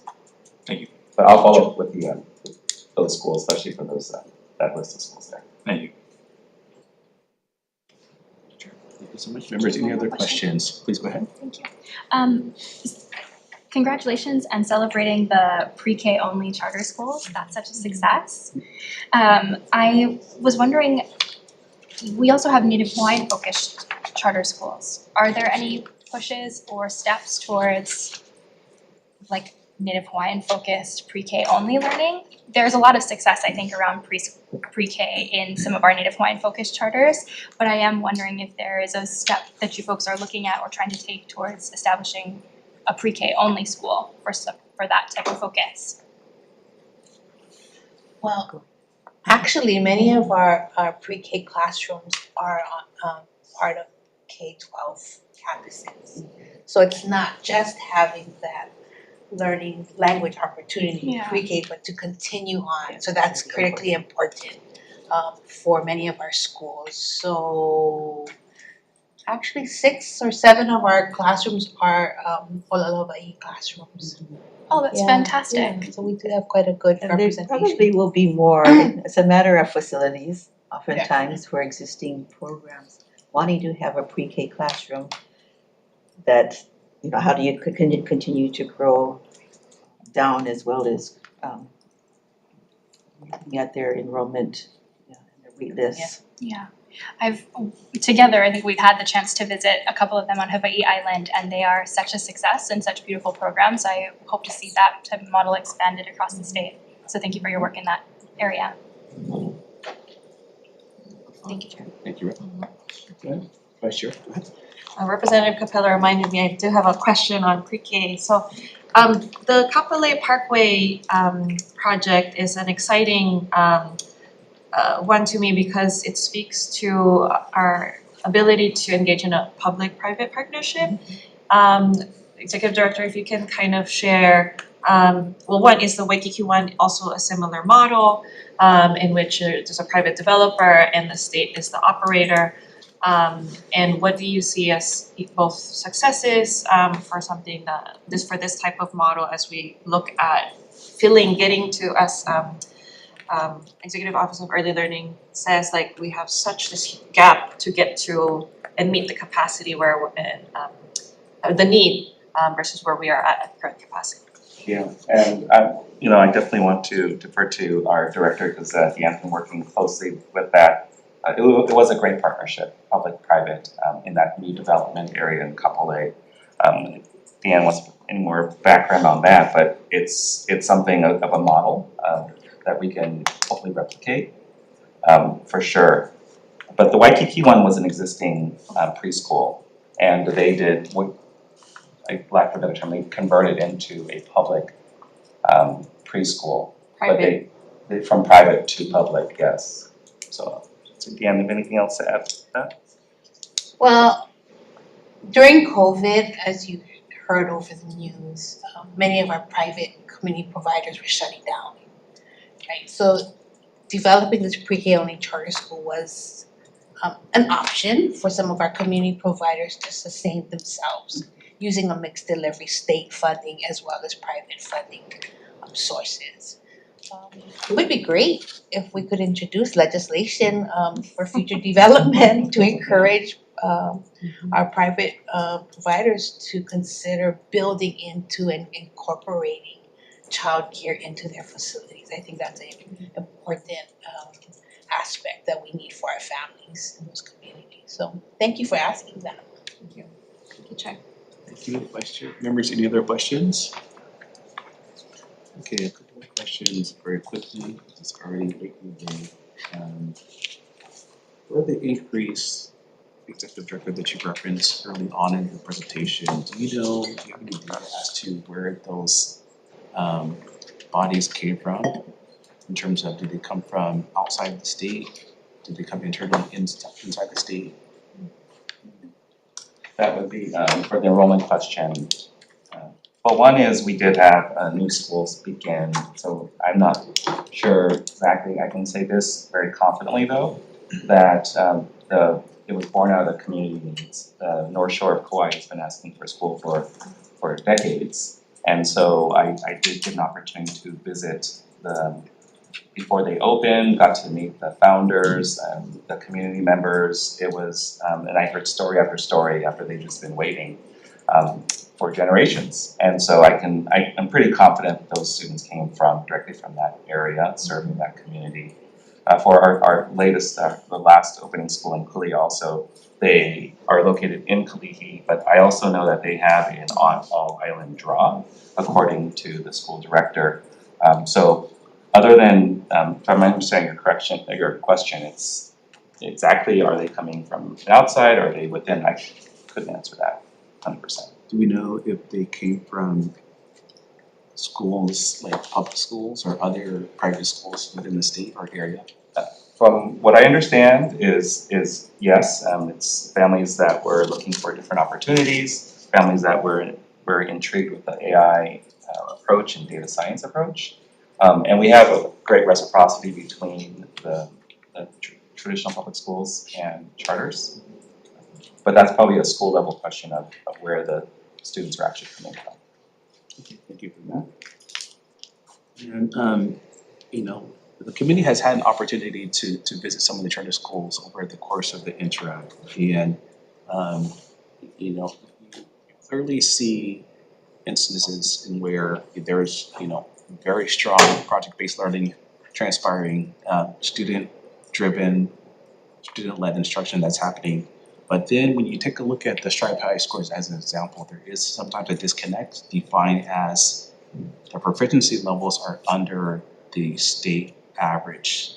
Do you know as to why there is that disconnect between, a disalignment between what we're seeing at the school level and that lack of proficiency in core subject matters? I can provide a more anecdotal a response as a former charter school leader here in Hawaiʻi.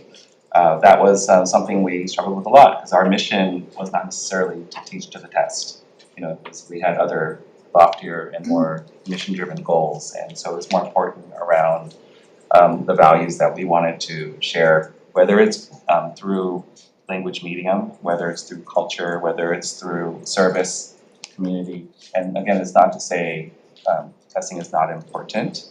I know that's not what you're asking as well, but I just wanted to say anecdotally, it's something that even when I was at the school level, it's like something we have to do, but this is really where we want to develop community-minded leaders who will go out and serve the communities which they came from, and we see some great, and we hear great stories of those students who go on to do amazing works, not only locally but abroad, and come home, and we have how many generations of teachers that come back to our charter schools to actually be part of that school community. So we have, again, a lot of anecdotal data around that. I think, again, if you ask any school leader, yes, they do want to make sure they are answering that question around performance, but they're also looking at all the post-secondary readiness that they have, that they already know are happening within their communities. Thank you for that. I guess that is always a challenge because you do not want to teach to the test, but at the same time, you want to provide an educational delivery system that is both engaging students and they're simultaneously building those proficiency levels over time. But hats off to all the educators because I know that's a very delicate balance. There's multiple measures of assessments that are in place. So we look at Strive High, but not solely. So as we've mentioned previously, the mission aligned. We have school-based assessments as well that gives a broader picture of the success rates. So going beyond, where in addition to numeracy and literacy scores, how the students are faring. And I think that's really important in education, that we don't put all of our eggs in a standardized assessment once a year. I think it does injustice to innovative and different types of pedagogy that are really effective in many of our underserved populations. So just, to keep it, I think to keep it holistic as far as how do we measure success, as you asked previously.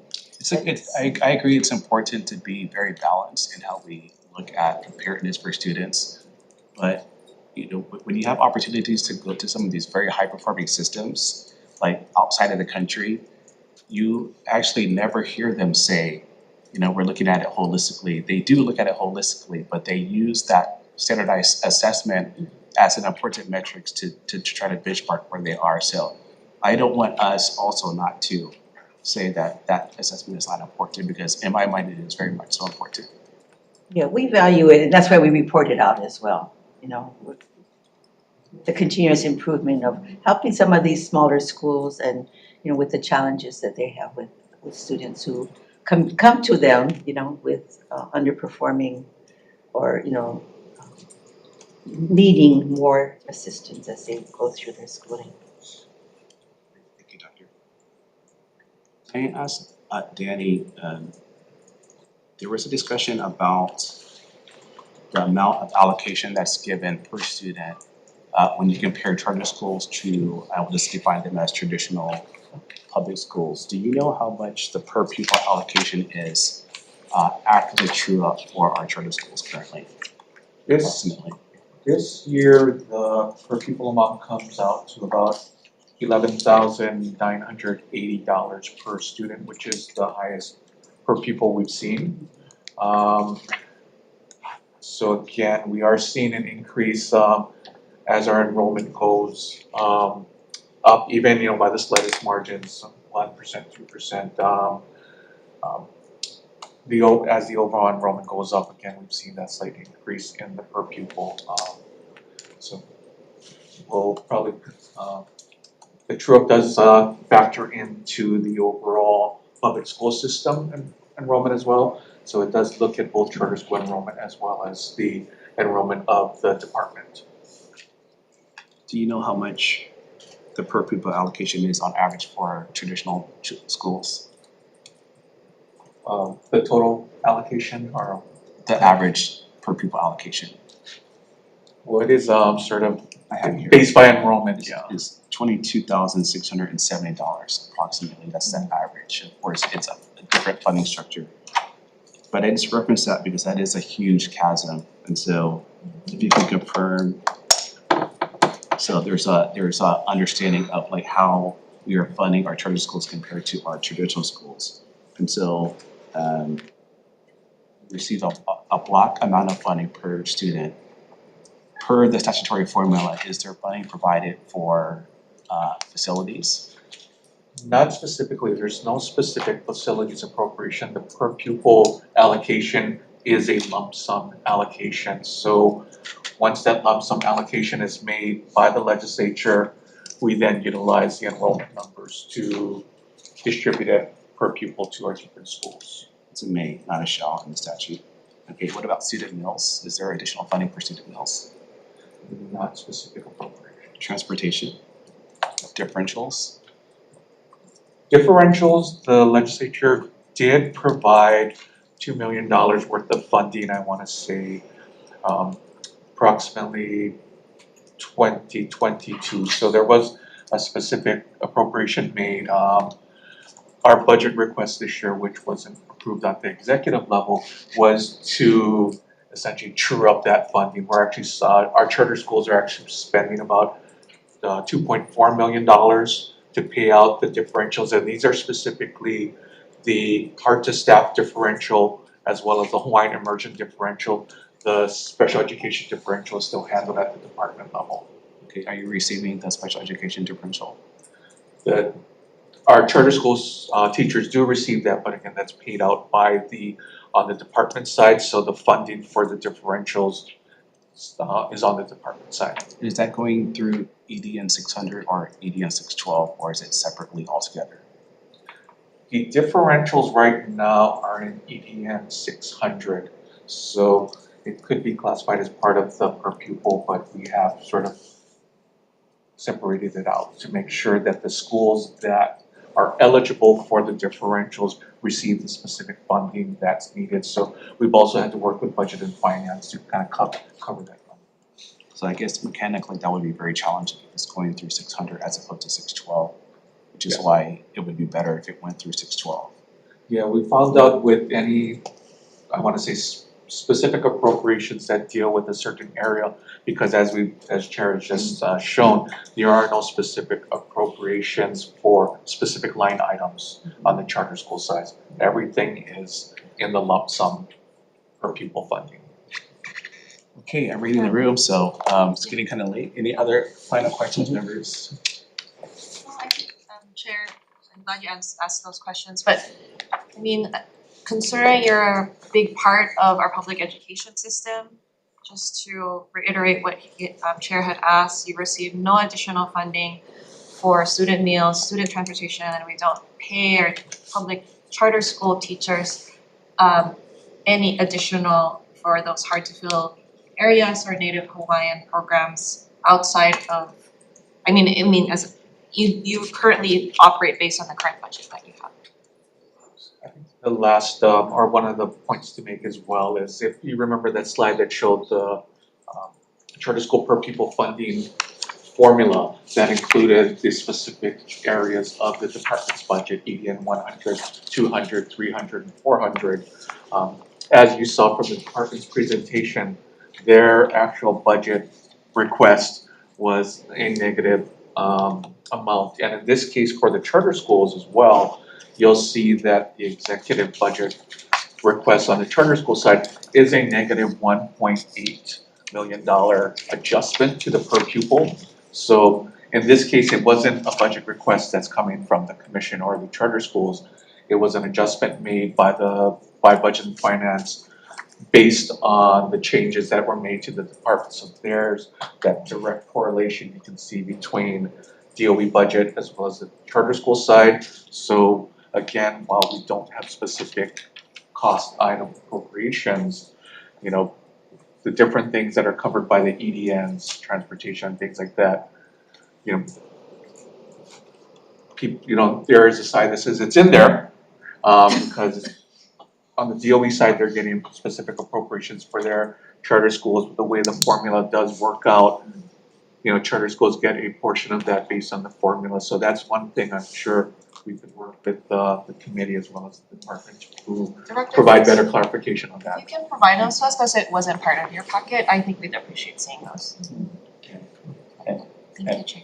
And I just wanted to say thank you to both Chair and Vice Chair for recognizing the challenges, especially with the funding. I think that's something that I've been talking about since I was at the school level. And just for context, when I first went to Ka'awahao School, the per pupil, this is 2011, the per pupil was $5,900. So you can imagine, and that was like less than half than what we're getting now. So while there's improvement, it still does not include facilities, and of course, escalation of costs, everything's gone up. So thank you for recognizing that. Thank you for being here, thank you for your work, we greatly appreciate it, thank you. Please ask for transition.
Aloha, good afternoon.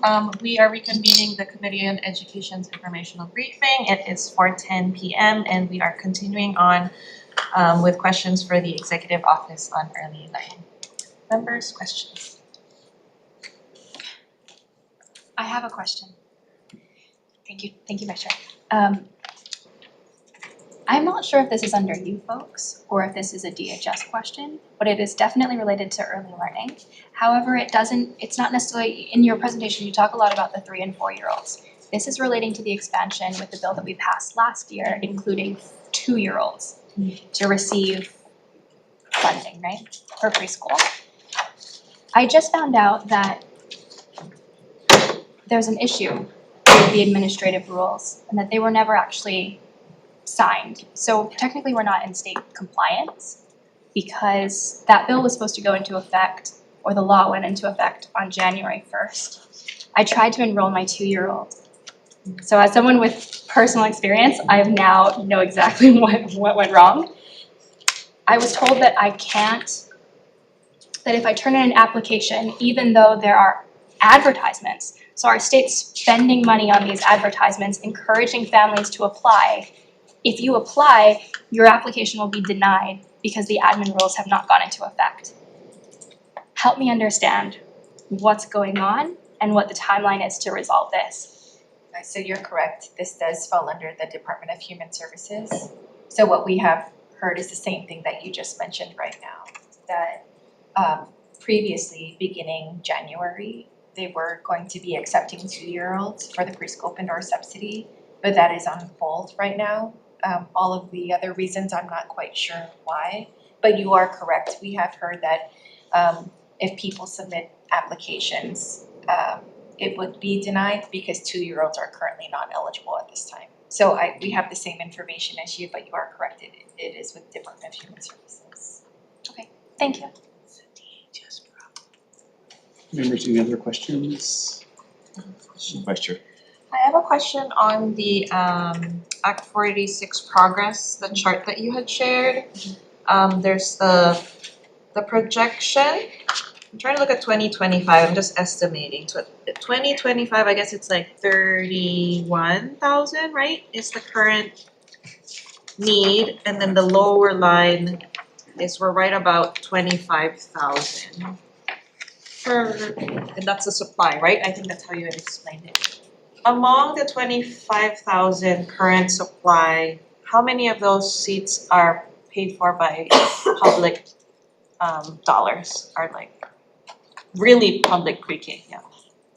So public dollars are invested into early learning in two different ways, well, many different ways. So there's public dollars that are serving this number through the Department of Education, and if they're utilizing anything for migrant ed, if they do, some of those are federal dollars though, but if there's anything that might be connected to that, that might be some.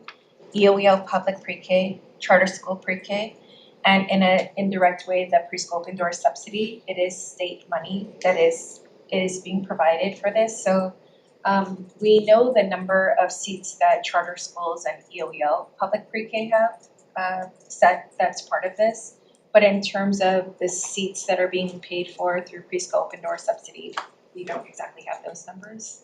So of the number that's being served, EOEL public pre-K and charters have 11% of these seats right now. So EOEL's total seat count is 22,075, and charters are at, what are they?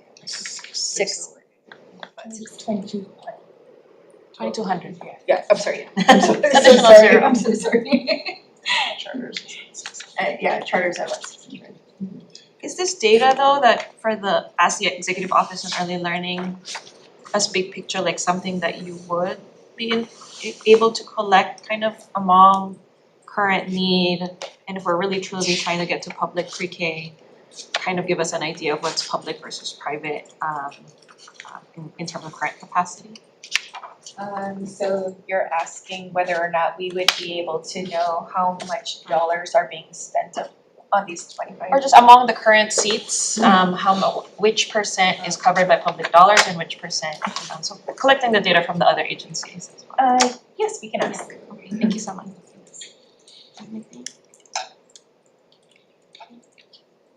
That's my current question, Chair. Thank you, Vice Chair. Members, any other questions? I have a couple questions. Director, per your budget request, you're saying that the current dollar amount is sufficient to finance because we're working in a biennial year.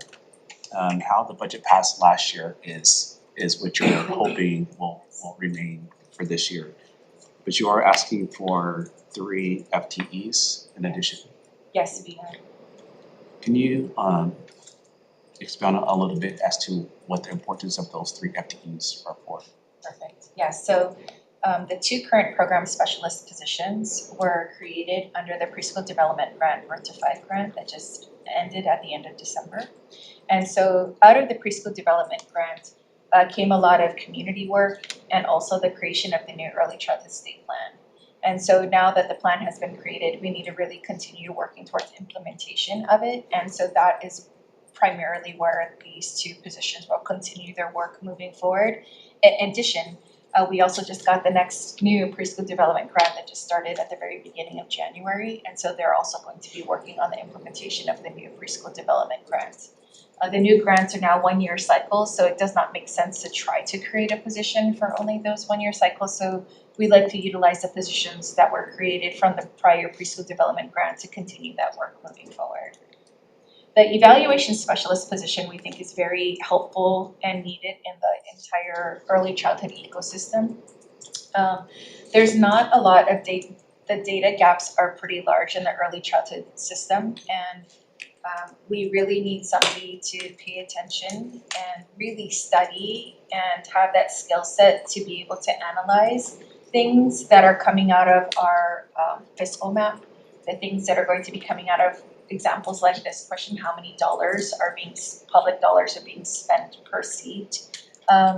The questions about our workforce and trying to pull it all together from the different agencies that hold different pockets of information is really important, but we really need somebody who can be dedicated to that work. Understanding that cost of care is truly important. I want to transition, you referenced NEAR in your presentation. It's a national organization that's very respected and looks at things like quality education delivery systems as it relates to early education. But even with those metrics, we're very strong, but internally with our state metrics, we still are showing very strong results. And in my mind, it's because that level of preparedness is infused into our statute. And so you have that prescribed in a way that I think is producing those valuable results. As an example, it's a requirement that all of the teachers in your pre-K classrooms, they have ECE emphasis, that's correct? Yes. Okay, so that credentialing is very much important. Also during, when there is a new educator, a novice educator that goes into your pre-K classrooms, you have what's called like master teachers or resource teachers that do regular observations to make sure that pedagogical practices that are happening at the classroom level are effective in terms of making sure that they're getting the kids what they need. Absolutely. And that goes continuously until that is not needed, is that correct? For as long as they're in the program. So you are correct. So our teachers must have an early childhood educator license and complete a state approved teacher education program. And so our teachers are Department of Education teachers. So the requirements of the Department of Education are ours, and we have that license pulled out.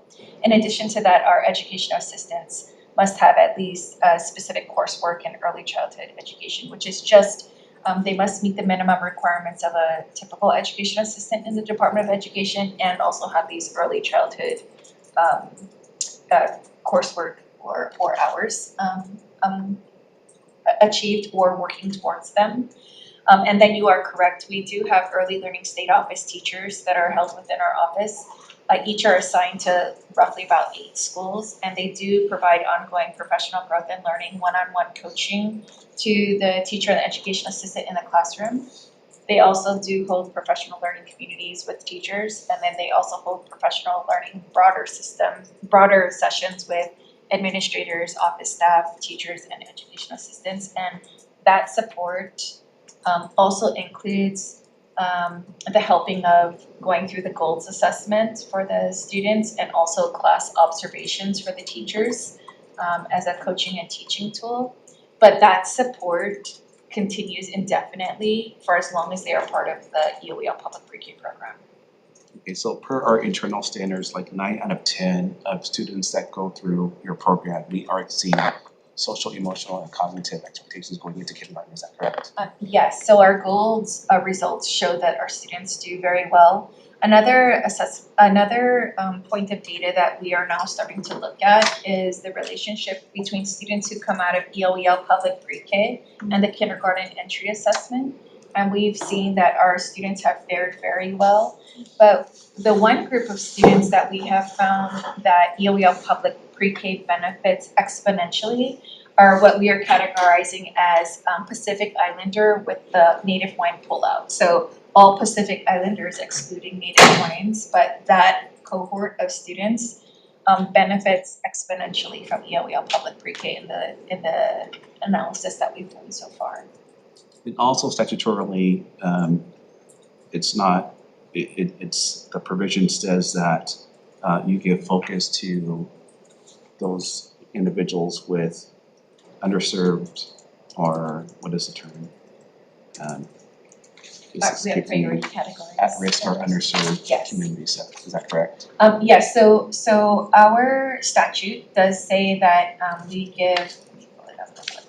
So we have priority categories in our statute that prioritizes students who are considered at risk. So students who are placed through their individualized education program in a general education setting, students who are English language learners, foster care, homeless, whose family income is no more than 300%, and sometimes there are other extenuating circumstances. So while all children and all families are able to apply to EOEL public pre-K, we do give priority enrollment to any family who may fall into this category. Okay, so that's impressive. And then going back to the near assessment, we meet all 10 of those quality categories. How many other states do that? I think there's only 5. 5 states in total. Yes. Thank you. Also, per your responsibility is that you're coordinating the entirety of the expansion efforts. And then on the preschool open door side, we did have a provision in statute that said that we wanted our recipients of preschool open door dollars to go through a national accreditation. Now, there is some pushback with that. I understand it. It's very challenging technically. Takes a lot of time and energy to maintain that accreditation as well. But what can we do to ensure that that side, that part of the equation is also going to make sure that we're spending those dollars wisely? Can we look at like reinserting like the class certification or like the QRIS, that particular type of system? What are your thoughts about looking at how we can make sure that those dollars are also being spent well? Absolutely. So on the public pre-K side, we do look at the National Institute of from NEAR's criteria, the 10 criteria that they have done research on that leads to what they consider high quality programs. And those elements in there are their structural pieces like class size, credentialing, and those types of things. Then there's also process parts, which include observations, observations, and which include teacher interactions. And then there's always ongoing professional growth and learning, which comes through the PE session. So the one thing I think about when we're looking at accreditation or a class and you're trying to look at improving quality, these are all elements that improve quality, but like at different levels. Whether it's a system level, a leadership level, a teacher level, teacher interaction with child level. All of those elements are important to looking at building and developing a quality environment and continuous quality improvement. And so I think that maybe there could be an opportunity to look at these different elements to try to ensure quality across the entire early learning system. And is DHS open to that? I know. I mentioned DHS because they are the administrative body for preschool open doors. Yes. So we know that the Department of Human Services is hosts a child care advisory, and they are looking at continuous quality improvement. There is also required training hours now for people who are in their workforce registry. And further details beyond that, I'm not 100% sure, but we can seek some clarification for you from them. Thank you. Members, any other questions? Okay, thank you so much. Recess. Yeah, thank you.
And last but not least, we have the Department of Education. We greatly appreciate your perseverance and staying with us today.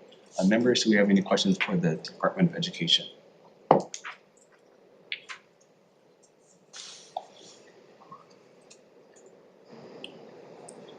I have some questions. Oh. Go ahead. Okay, my first set of questions is on the academic proficiency. Earlier, the commission showed us a screenshot of what would be their dashboard, I think. Is there something similar with your Strive High, or so that when we look at the data, we can see and filter based on geography, based on certain populations or enrollment? Is that something that's currently already online or being developed by the department? We have different reports that are online about our schools that are typically school-based reports. So I mean, from a policy perspective, for us to be able to make decisions, I guess it's how can we filter and analyze, certain types of data versus having to download specific schools for, I think in that spreadsheet that's linked online, it's currently not reported by island. It's all the schools are listed that big, I think the master for Strive High, but there's no way for us to filter by island or by complex area, for example. There's different reports that Okay. are reported at different levels, but So, as Superintendent Hashi can speak to that. Miss, please, Hi, so on our ARCH website, we have the Accountability Data Center, and it's an interactive dashboard that has all of our Strive High data for the past years, and it allows you to look at the subgroup level, go by complex area, state, and at the school level, and then it also has a comparative dashboard, so you can select multiple metrics or multiple schools in order to compare across. Is that ARCH dashboard linked on the current Strive High page? It's on all of our Strive High reports, but that's something that we can also send to you for you to take a look at. Probably why I wasn't able to find it, but thank you. And then second question to that is just on how do we define schools or even areas that are high performing versus needs, because you provide the statewide snapshot, but we know that there are schools that are, need more support than others. So how do we define schools? Deputy Armstrong can speak to that too because of High performing. Through Title I, we're required to identify the lowest 10%, at 5%, 10% of lowest performing schools. And so every 3 years, we have a cohort of schools who are identified as continuously underperforming schools, and we provide additional funding, supports, and requirements for those schools. So last year marked the end of our first cohort following this guidance, and all but 2 of the schools exited their status, so they were no longer in that category. So the system works to support our lowest performing, and the 2 schools that did remain in status had 2, 3, or 4 principals during that 3-year cohort, so it shows that stable leadership is a key factor. So we've identified a new cohort of schools this year, so they'll stay in the program for the next 3 years, but we're confident that with the supports that are provided, they will exit out of that status. And the teachers at those schools and the administrators, they work extremely hard. And Heidi and her team go and do the visits, they meet regularly with those individual schools. And I think through that collaborative process, we're able to get our students to get our students. It's if there are schools, if you look at it for total students and they're at 30% proficiency, but then you pull out low income or other subcategories, it even goes down even more. Deputy, are there schools that are not Title I that are still considered low performing, and how are we collecting the data on those schools? At this time, not falling in that lowest performing category. So the schools in that, the bottom percentage are Title I schools. So all the low performing schools are Title I schools. The lowest performing schools are. I would have to go up the rankings to see where our first non-Title I school falls, but I don't have that. I guess, I mean, if the department has established a baseline for how you would define success, right, in terms of like where do you want to see the, those achievement gaps like decreased, if you can provide the committee with, I guess your either your baseline or this is the definition of low performing for us, and then these are the schools that are might be captured underneath that. I can give you that. Okay, thank you so much. I think by definition, we can provide that too, but I think also all of our schools, we wanna be sure that all of our students are moving growth and proficiency. I think, or maybe to add to that too, when we look at on the higher performance, I know previously it was shared that there was a school that was sixth grade highest performing in the state. But actually, when we look at proficiency at sixth grade level, that's actually moving along in elementary. That is language arts 93%, math 90% in terms of proficiency. And on the flip side, they're 49.5% Title I is in my district, Kipapa Elementary School, but last year they received the highest scores in English and math. So on the flip side too, we have Title I schools that are our bright spots, right? And we do see in our lowest performing schools, oftentimes community issues play a large factor. Because the kids often are not coming to school based on things that are happening outside of the school, happy and ready to learn. That concludes my academic questions. Thank you. Go ahead. Thank you, Chair. We know there's an effort in Washington DC to dismantle the federal Department of Education. Their workforce has been hollowed out significantly, I think to the tune of 50%, if not more. So I just have a few questions regarding the impact of that and how the department is preparing for it. Well, I guess just in terms of fiscal impact, has there been quite a few federal dollars already restricted or reduced for the Hawaii Department of Education? Deputy Mari Chan has been in touch with our congressional partners. And so she's been really monitoring with our Fed Watch groups. So in terms of, so the Department of Education, K-12, receives more of its federal funds as formula funds, meaning based on the population that we have, we receive them, as opposed to competitive, where you have to apply and compete. Whereas higher ed, a lot of competitive funds. So in terms of the formula funds, we haven't seen a lot of changes yet. Last spring, Congress approved a continuing resolution that carried forward the previous year's budget, so we see similar levels of funding for our major programs. Currently, for next school year, we're waiting for the federal budget to be passed. So that's key for us to know the funding for next school year. But we've seen some small impacts in terms of grants that were stopped or such. But not a lot of things pulled back yet. However, there's a lot of uncertainty, and one of the issues is that the US Department of Education staff is at less than 50% that it was compared to this time last year. And a lot of the major programs for DOE are being moved to being managed by the Department of Labor.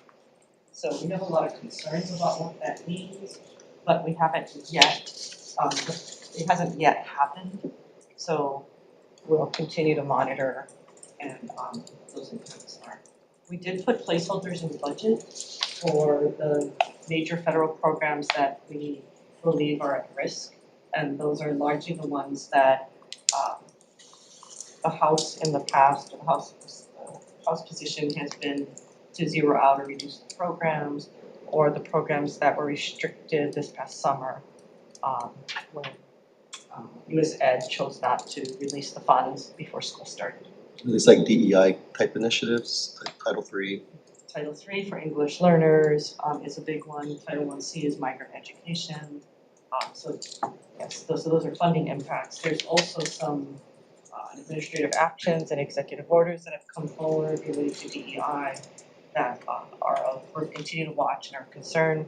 our state has strong laws about non-discrimination and we're continuing to follow the law. This is kind of a hypothetical question because I think it requires an act of Congress for the US DOE to be dismantled. But have you prepared, is there any contingency planning in the event that a lot of these administrative or responsive compliance type of responsibilities might shift to each state DOE in the event the federal DOE goes away? So there's two parts. The first part is it would take an act of Congress to undo the US Department of Education. And the second part is it would take an act of Congress to end the federal programs that such as the IDEA, the Individuals with Disabilities Education Act, or the Elementary and Secondary Education Act, which where Title I, for example, comes from. Those requirements are still in law as their own statutes. ESEA existed before the existence of the US Department of Education, for example, so we need multiple federal actions to see those changes. In terms of contingency planning, I think we've just been really focused on what is important to us, what are we about, so we know how to respond when there are federal changes. Okay, thank you, Chair. Thank you so much. Members, any other questions? I have a couple of questions. And so during the beginning of your presentation, you did show us some graphics as to improvements that our state has made with regards to NAEP scores. Grateful for that hard work for this administration and prior to. Also, what's impressive is the pre-pandemic recovery levels. You know, our state has held very strong in that regard compared to some of our counterparts across the country. An area in which a lot of states actually struggle with, broadly speaking, is with regards to math proficiency. Your Department of Education has plans to tackle that issue. Can you go into a little bit of detail as it relates to what your plan is regarding increasing math proficiency through your budget request? We do recognize we have significant improvement to do in math, and this we have what we're calling our math levers, which are department-wide focuses to enhance what we're doing, implement practices we may not be doing, and these levers include impactful Tier 1 instructional practices, which are your everyday instruction in math, and providing not only the professional development, and I know this committee has said we always do professional development, but it's professional development with follow-up and accountability for implementation. We've also done a lot of research on what is a fundamental understanding that is imperative for all children to have in order to be successful along that math continuum, and that is fluency for number sense. And so that we have an intensive effort to, one, create an understanding of what that is, what that means in every grade level, and then how do we monitor that children are being successful across our grade levels in this one area. We have for both ELA and math our universal screening, in which we monitor the students three times a year, so we can continue to identify those who are at the level they should be at that point of the year, those that are below, and then monitoring that the interventions that are needed to help them get where they need to be are implemented. Our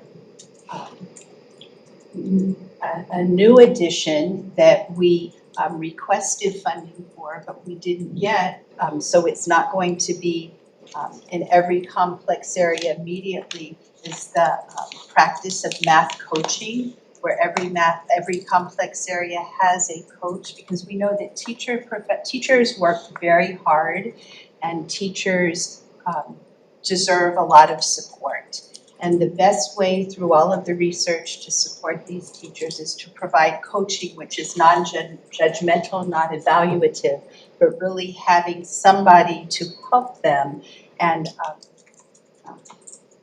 be a thought partner with them as they're asked to do all of these tasks. So The rollout for coaching, the idea would be every complex area has a dedicated math coach, and then every school has a dedicated math coach or coaches, depending upon the enrollment of the school. That does require funding. It will be slow as schools fund their own if they're able, or if a complex area does. We were hopeful that we would get all of the positions, and we're still working on that. The caveat to that though is finding the personnel who are qualified to fill those positions. So it's not an easy road that we have ahead, but we do have a vision and we do have a plan, and our work is to do whatever we have to do to make sure that gets going. You said that the math coaches per the complex areas were not approved in your budget. They were not. So they're in the department's request that the board approved, but it's not included in the governor's executive budget. How much was that? Approximately.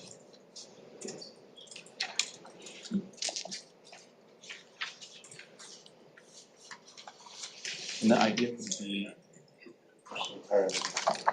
Math. How much did our math coaches cost? Our budget request? 16 positions and okay, we can get that at Yeah, a we'll get at a it. later time. 16 positions, 521,000.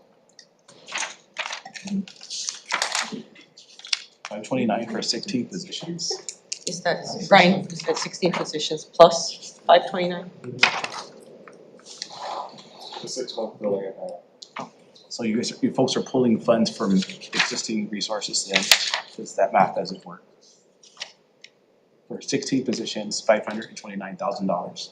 It's budgeted for 6 months only because it anticipates a delay. Because it can, Okay, thank you for that. We had an opportunity to visit some of the public schools during the break. It's very encouraging to see. And let me just say that we appreciate the hard work that you folks are doing, because it is not easy. It's multifaceted, it's complex, and it's different for each particular school and even down to the classroom. However, we did visit one school and we were just having an impromptu conversation with one of the principals. And we started to talk about teacher collaboration and PLCs. And this principal articulated that their preferred method for these PLCs were the experienced teachers defined as 5 years and higher would collaborate together, and then the teachers with less than 5 years experience would also collaborate because they had shared experiences individually. I asked the question if it made more sense in terms of making sure that effective practices happen at a faster rate across the board in every single classroom, if they should mesh those groups of teachers together, because the experienced teachers can share what they have learned over the years per the novice teachers, and then the novice teachers might have some kind of fresh perspectives that can also benefit the experienced teachers. They did not concur, which is fine. I would be curious to know like what your thoughts are on that, and if that is the case where there is a best practice potentially that is not being followed. And I'm not saying that's bad or good, I'm just saying what is the department's role in interfacing or engaging that school to try to see if you can convince them to move in a different direction. I can start with that. So I think it can be both. And we do have an induction, a very strong induction and mentoring program where our new teachers at first year and second year guaranteed assigned a mentor to help them with their new teacher issues. And so I think having a concerted focus on issues that come with just being a new teacher is very valuable, and the data that we have from our induction and mentoring programs is extremely good. It is a very powerful practice. I also do recognize and acknowledge your point where novice teachers have a lot to learn from veteran teachers have a lot to share. So I do agree that is a very powerful practice, and it is one that we do encourage within the department. And so I'll take what you shared, that it might not be happening everywhere to heart, and ensure that we continue to iterate the message that there is value in mixing novice and experienced teachers, because you're correct, they do have a lot of historical information to share. Well, I don't know what I don't know, but I was curious to know what your thoughts are as to whether or not the department at the central level interfaces with those schools when there seems to be perhaps best practices that's not being followed. But again, I appreciate that. And per the induction program, is that what, 30 hours that they get? Gosh, it's, I don't know, the number of hours they get, but it is a robust 2-year guaranteed. We're assigned a mentor for our beginning teachers have a first year mentor and a second year in the profession mentor. You don't know, We can get that information to each other. Then moving on to CIP process, I appreciate your sharing the Lahaina example. I was gonna bring it up anyway. It's a tremendous example of how we can build quickly in a way that's efficient and very effective. What processes were different in that process compared to traditionally how folks have done CIP and RN in the past? So, who asked Jake? Chidina Rosaki, our Public Works Administrator, to share. She's been essential in helping to facilitate and also in helping to shift the strategy that the legislature has been very supportive in terms of providing funding through our lump sum bucket requests. So good afternoon, JD Narasaki, Public Works Administrator, Facilities Development Branch. So again, I guess with respect, specifically to the Lahaina housing project and the fact that yes, definitely it had moved quicker than normal projects. Once the funding was recognized and the need was definitely recognized, we definitely moved forward using a lot of the emergency proclamation that was available to us under the wildfire and housing provisions, both from the governor's side as well as the county side. That being said, the idea for the housing is not one where it's temporary, which is what is happening with all of the other FEMA housing units. The idea was that it was still going to be a permanent facility.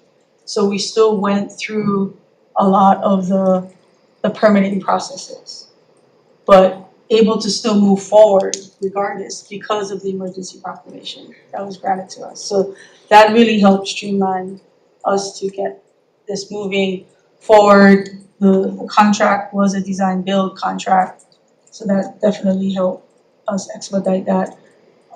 That design build contract was really a developer agreement that we were able to do under those provisions of the emergency procurement. Thank you so much. So in fact, because that structure does look permanent, it's most certainly not temporary housing. But you're saying that it's very insightful, you're able to leverage the streamlined processes in both the state and the county proclamations, which made building much easier. That is correct. That's very interesting. And the money was available right away. The money was available right away, that's correct. Thank you for that. And in closing, per the budget, there were some items that were not approved by the governor. Governor and his people have to make hard decisions, but it stands out, $30 million for preventative maintenance. What happens if that money is not allocated to folks in terms of health and safety? Yeah, so preventative maintenance, 30 million was in the operating budget. That's what we requested. And preventative maintenance, historically, that's what it goes, because these are projects that you need cash for, you need to expend as part of a program, project, was moved to CIP in the governor's budget. And so what that does, it makes the ability to use it less flexible because it's connected to bond, general bond. So we're not able to deploy it for preventative maintenance like we would like. So it definitely would be better to be in the operating budget and be there. And there's always been a line item for operating budget. It was line item vetoed out. Do you know why it was moved? I don't know why. So you still have it, it was just moved to CIP from operational. Yes. Thank you. Members, any other questions? Okay, go ahead. I have questions on school meals and school transportation. First on meals, in the past, due to rising costs, there have been requests from the department to raise the cost of school meals. I believe at that time, there was the Board of Education hearing, the cost at the time was $9. Do we know if the current cost has gone up or down? And follow-up to that is because the governor didn't approve the school food services budget request, and if the legislature is not able to also appropriate that amount, will there be an intention from the department to go back to the board to raise the cost of school meals? Well, we can do that, but broadly speaking, there is a law that requires that we charge 50% of the cost. And so there was a bill last year to change that, so because we're not meeting that requirement right now. Last year's bill didn't pass, so we requested a bill in the governor's package to change that, so we're not compelled to charge 50% of the cost. So that's just to start, so that's one of the components of the policy framework around the cost of meals. But I think that's the other parts of your question. That's EDN 4, bringing it down to 25. But yeah, you wanna call up Sean? I'm sorry, what was the second part of the second question? If the current request for school food services, the budget request is not appropriated, will there be an intention to go back to the Board of Education to propose again to raise the cost of school meals? And in my own opinion, I do think that's not equity centered, that we have something in the books that say we have to charge 50% of the cost because we have no current cap on spending, right? And so if there's nothing that's preventing us, if the cost is $20, are we going to say we have to charge $10? And I do feel that it's not something that's very easy to work on because the cost of things are always going up. But from an equity standpoint, for those that cannot afford the meal, So under the law, as Deputy Chair, we are required to charge 50%.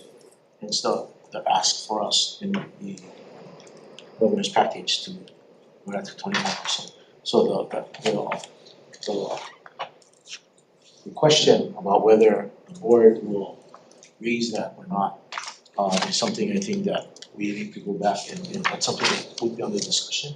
We fully understand that our families are struggling, and we want to be sure that that's always taken into consideration, but also balancing that with the requirement that we follow the law. Thank you. The second question I had on that part is last legislative session we adopted Senate Concurrent Resolution 134, SCR 134, which asks for a report from the department for a breakdown on the cost. Because we are very impressed with all of the work to provide local ingredients. I hear from the schools and the students, and it's very exciting. But we'd really like to know what the impact has on the cost of schools in this movement to move towards more locally sourced ingredients, as well as what's driving the cost to $9 per school meal. If we can get an update if that report has not, do you know if the report has been produced for us? Thank you. Has it been shared with the members? the House? We can get something. Okay, thank you so much. If you can please share with us. Okay, I'm moving on to student transportation. Thank you so much for the very thorough update. And I'm very pleased to learn that there is some movement on Act 140, which does allow for alternate transportation. So you had raised that you are not able to currently amend the contract due to equity concerns. But how is the current relationship between the current vendors as if you're not able to amend the contract, how are you able to work with them so that they are able to utilize the benefits of Act 140 to continue to fulfill the routes? Yeah, I think the difference is between requiring them and through contract amendment or them having the option. They have the option right now, so the strategy was not to amend the contracts at this time, but they have the option. And then some of them are using it like we talked about. So what is the current process in place for a vendor to let the department know that this route may need another type of CDL or another type of vehicle for us to utilize 140? How are they communicating that with the department? They're working with our transportation branch who has oversight over these contracts to do that when it's necessary. If you want more detail.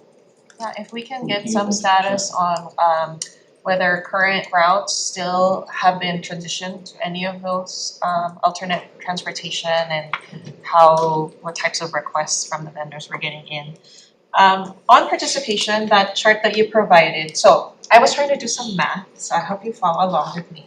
So student transportation participation for school year 2025, I was comparing this to a past informational briefing we had where we had 2023 numbers. So in 2023, student transportation participation was, including special education, was 29,000. In your current slide, we're about almost 26,000. So roughly, 3,000 less. So 3,000 less, right? But we know that the Express County buses is at 6,000, so way more than the 3,000. At the same time, at the last bullet point, we are reporting 123,000 students not using school bus services. But in 2023, that was a much higher number, 138,000.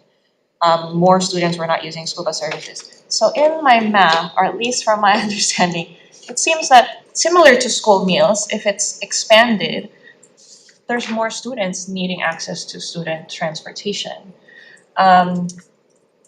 What is currently being done by the department for those routes that we know were either never restored, or because this is based on current applications, how are we getting back to those families, right? Because they cannot apply if they don't have a route.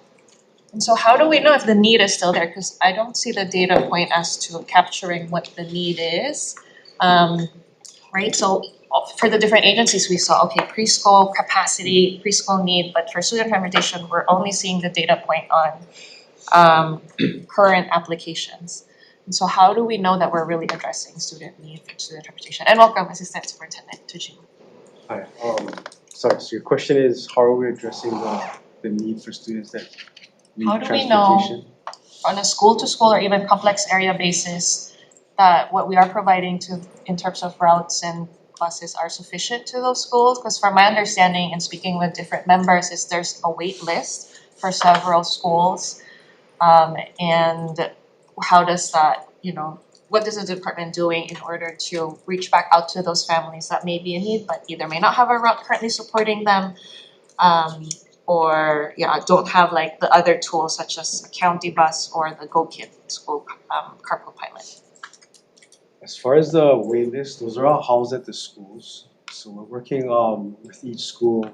We have district supervisors that work with the schools on that. So that's how we get a temperature check on where the wait lists are. As far as the solution to all of our problems is to increase the amount of bus drivers that we have, which We've shown a decline over several years from pre-COVID to last year. And then fortunately, we've had a significant upswing this year, with an increase of about almost 100 drivers this year. A lot of that is due to the efforts of our bus companies to provide more financial incentives to them, provide paid training, and exciting bonuses also. So that's resulted in a significant increase, and we hope that upward trajectory continues. But we are still short, maybe looking at the graph, we're still short drivers according to what our contracts ask for. So we are working with the companies on compliance for that.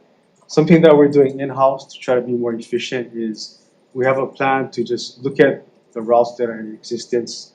A lot of those routes have been in place for many years. And as populations move, I think we're gonna need to update that. Given the amount of bus drivers that we have, we wanna maximize the routes that we can compliance. So currently, we're also, some of our bus drivers are doing double routes and triple routes, which helps us to fulfill routes.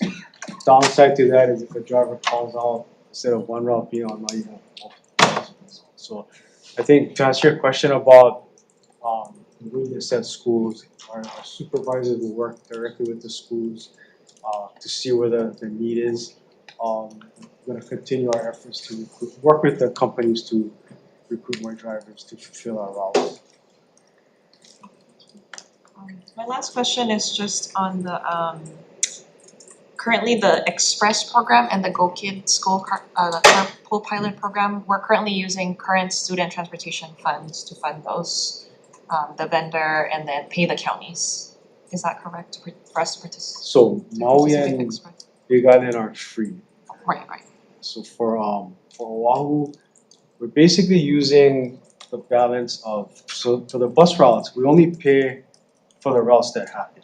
So if they don't run the route, they don't get paid for that. So the balance of money that is not being paid out to pay those routes, we're using that to pay for the Express. And then also for the Go Kid app. So the Go Kid app is piloted in Mililani and a kid called Kealakekee. So we just did a survey to all of the Kansas to see if other schools would be interested in piloting it next year as well. Thank you. Thank you, Chair. Thank you. Members, any other questions? Okay, Chair, may I ask CFO Haley, if we could make just to clarify on something that was shared earlier, related to our funding allocations. Oh, I think so I think there was a couple numbers were cited earlier, $11,000 per pupil funding expenditure or per pupil. That's the non-facility per pupil funding that's appropriated through EDN 600. The 22,000 figure, it's just not an apples to apples comparison. That's the figure taken from our annual ESSER report that we submit. It's a combined DOE charter number. It includes non-imposed fringe or expenses paid by budget and finance, non-general funds, and special education funding, which are expenses that are not in that $11,000 figure. So it's just not an apples to apples number, and we'd be very happy to sit down after, whenever there's time available, to go over a more clear way to show a comparison. But currently state funding, the charter schools, my understanding, the charter schools do get a pro rata share of what department?